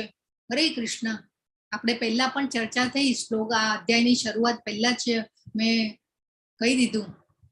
આપણે બીજા અધ્યાયમાં બધી અનુભૂતિ જોઈ, ભગવાનને જાણે આપણે ભગવાનની અનુભૂતિના તબક્કાઓ પણ જોયા. એમાંથી કોઈ આ એક આન્સર છે, મેં તમને હિન્ટ આપી. ચાલો, ભગવાન એવું કેમ કહી રહ્યા છે કે સર્વ જીવોને જાણું છું પરંતુ મને કોઈ જાણતું નથી? કેવી રીતે? આપણે બીજા અધ્યાયમાં બે રીતે વ્યાખ્યા જોઈ હતી ભગવાનની. એક તો ઐશ્વર્યો અને ભગવાનની અનુભૂતિના તબક્કા પણ જોયા હતા. ચલો, ભગવાન ક્યાં રહ્યા છે? આપણા શરીરમાં ક્યાં રહેલા છે? હૃદયમાં. હૃદયમાં. ખૂબ સરસ. તો ભગવાન જે છે આપણા હૃદયમાં રહેલા છે. અને કયા સ્વરૂપે રહેલા છે? આત્મા સ્વરૂપે. નહીં, આત્મા અલગ છે, પરમાત્મા અલગ છે. ચેતના સ્વરૂપે. ચેતના સ્વરૂપે. ઓકે. પરમાત્મા રૂપે પણ રહેલા છે ભગવાન, સાક્ષી રૂપે, અને પરમિશન પણ આપનાર છે. ઘણી વાર આપણને અંતસ્ફૂર્ણા થતી હોય કે ભગવાન આપણને કહે કે ભાઈ આમ નહીં કર, આમ ન કરાય. બરાબર છે. તો સર્વ જીવોને ભગવાન જાણે છે. સર્વ જીવોને હું જાણું છું, કેમ કે પરમાત્મા રૂપે હૃદયમાં રહેલા છે. ભગવાન સાક્ષી આપનાર અને પરમિશન આપનાર છે. ભગવાન થોડી આપણને સ્વતંત્રતા આપી છે કે હા, તું તારી જે ઈચ્છા હોય ને એ પ્રમાણે થોડું થોડું કર, પણ એ પછી સ્વતંત્રતાનો આપણે દુરુપયોગ કરીએ છીએ. એટલા માટે તો આપણે આ ભૌતિક જગતમાં છીએ. એટલા માટે ભગવાન અહીંયા કહી રહ્યા છે કે સર્વ જીવોને જાણું છું, પરંતુ મને કોઈ જાણતું નથી. તો આપણું અકાઉન્ટ જે હોય ને એ ભગવાન પાસે હોય છે. હંમેશા આપણું અકાઉન્ટ જમા ઉધાર થતું હોય છે. તો આ બધી ભ્રમણાઓમાંથી આપણે બહાર નીકળવાનું છે. જે મનુષ્ય પૂર્વ જન્મમાં તથા આ જન્મમાં પુણ્ય કર્મો કર્યા છે અને જેમના પાપ કર્મો સમૂળકા નષ્ટ થયા છે, તેઓ મોહના દ્વંદ્વોથી મુક્ત થઈ જાય છે અને મારી સેવામાં દ્રઢ નિશ્ચયપૂર્વક પરોવાઈ જાય છે. તો ભગવાન હવે અહીંયા જો આપણે, તમે લોકોએ સરસ આન્સર આપ્યા. તમે કીધું ને ભગવાનની કૃપા હોય તો જ આપણને ઈચ્છા થાય આ બધી જાણવાની ભગવદ ગીતાને. તો ભગવાને કીધું કે પૂર્વ જન્મમાં તથા આ જન્મમાં પુણ્ય કર્મો કર્યા છે અને જેમના પાપ કર્મો સમૂળકા નષ્ટ થયા છે, તેઓ મોહના દ્વંદ્વોથી મુક્ત થઈ જાય છે અને મારી સેવામાં દ્રઢ નિશ્ચયપૂર્વક પરોવાય છે. તો આપણે આવો દ્રઢ નિશ્ચય પૂર્વક આપણે ભગવાનને જાણવાની કોશિશ કરવાની છે. તો ભગવાન હવે કે છે, જે મનુષ્યો મને પરમેશ્વરને મારી પૂર્ણ ચેતનામાં રહીને મને જગતનો, દેવોનો તથા યજ્ઞની સર્વ પદ્ધતિઓનો નિયામક જાણે છે, તેઓ પોતાના મૃત્યુ સમયે પણ મને ભગવાન તરીકે જાણી તથા સમજી શકે છે. જો ભગવાને હવે પાછો અહીંયા શોર્ટકટ બતાવ્યો આપણને કે ચલો તમે કંઈ ન કરો તો તમે મારી પાસે છેલ્લા ટાઈમે મને યાદ કરો ને તો પણ મને પામી શકશો, મારી પાસે આવી શકશો. તો ભગવાન કહે છે અહીંયા રહીને મને જગતનો, દેવોનો તથા યજ્ઞની સર્વ પદ્ધતિઓનો નિયામક જાણે છે. જો તો પરમ નિયંતા કોણ છે? ભગવાન છે. ભગવાને અહીંયા કહી દીધું જગતનો, દેવોનો તથા યજ્ઞની સર્વ પદ્ધતિઓનો. તો આપણે યજ્ઞ શું છે એ સમજાતા. ચલો આપણે કયો યજ્ઞ કરવાનો છે? હરે કૃષ્ણ. આપણે કલયુગમાં મંત્ર જાપ. બરાબર છે. યસ, જપ યજ્ઞ કરવાનો છે. ખૂબ સરસ માતાજી. ઓકે. તો આપણે જે ભગવાનની સેવા નવધા ભક્તિ દ્વારા પણ આપણે કરીએ છીએ તો એ પણ યજ્ઞ જ છે. આપણે સમજી ગયા ને કે સતયુગમાં, કળિયુગમાં કેવા કેવા એ ભગવાનને પામવા માટેના યજ્ઞો હતા. સતયુગમાં બધા તપ યજ્ઞ કરતા, ત્રેતાયુગમાં બધા યજ્ઞો સ્વાહા વાળો યજ્ઞ કરતા. પણ એ જેને કહેવાય ને કે શુદ્ધ વસ્તુઓ હવે મળતી નથી, બ્રાહ્મણો પણ એવા મળતા નથી શુદ્ધ ઉચ્ચાર વાળા, એટલે એવા યજ્ઞો આપણે પોસિબલ નથી. પછી ત્રેતાયુગમાં વિગ્રહ પૂજાનો કોન્સેપ્ટ આવ્યો ભગવાનને પામવા માટે. એ પછી કળિયુગમાં ચૈતન્ય મહાપ્રભુ આવી અને આપણને સંકીર્તનનો એટલે કે આ જપ યજ્ઞનો મહિમા સમજાવીને ગયા. તો આપણે મૃત્યુ સમયે પણ આપણે જો ભગવાનને આપણે જાણી શકીએ અને સમજી શકીએ છીએ, પણ આપણે એ અભ્યાસ કરતા રહીશું. ભગવાને અભ્યાસનું મહત્વ સમજાવ્યું આ અધ્યાયમાં કે આપણે અભ્યાસ કરતા રહીશું તો કદાચ મૃત્યુ સમયે આપણે ભગવાનને યાદ કરી શકીએ. નહીં તો પછી મૃત્યુ સમયે આપણને શું યાદ આવે? હરે કૃષ્ણ. ચલો કોણ કહેશે મૃત્યુ સમયે શું યાદ આવે આપણને? આપણા સંતાનો, બેંક બેલેન્સ, હે બધું ભગવાનને યાદ આવે? આપણને નથી યાદ આવતા. અહીંયા પણ ખાતા પીતા આપણે ભગવાનને યાદ નથી કરતા. આપણે જાણ્યું ને કે પાણીનો સ્વાદ હું છું. પાણી પીતા, જમતા, પ્રકૃતિ ભગવાને બનાવેલી છે. ઘઉં, ચોખા, અન્ન, ફળ, ફ્રૂટ બધું ભગવાને આપણા માટે બનાવેલું છે.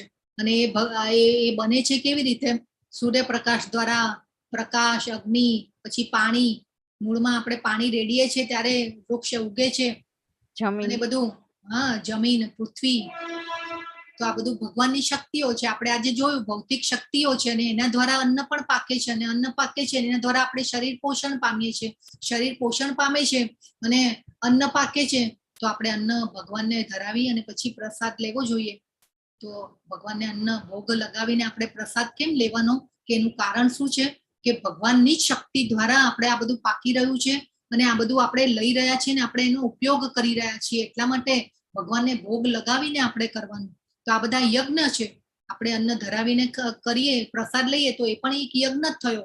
મહામંત્રનો જાપ કરીએ એ પણ એક યજ્ઞ જ થયો. યજ્ઞનો અર્થ જ વિષ્ણુ.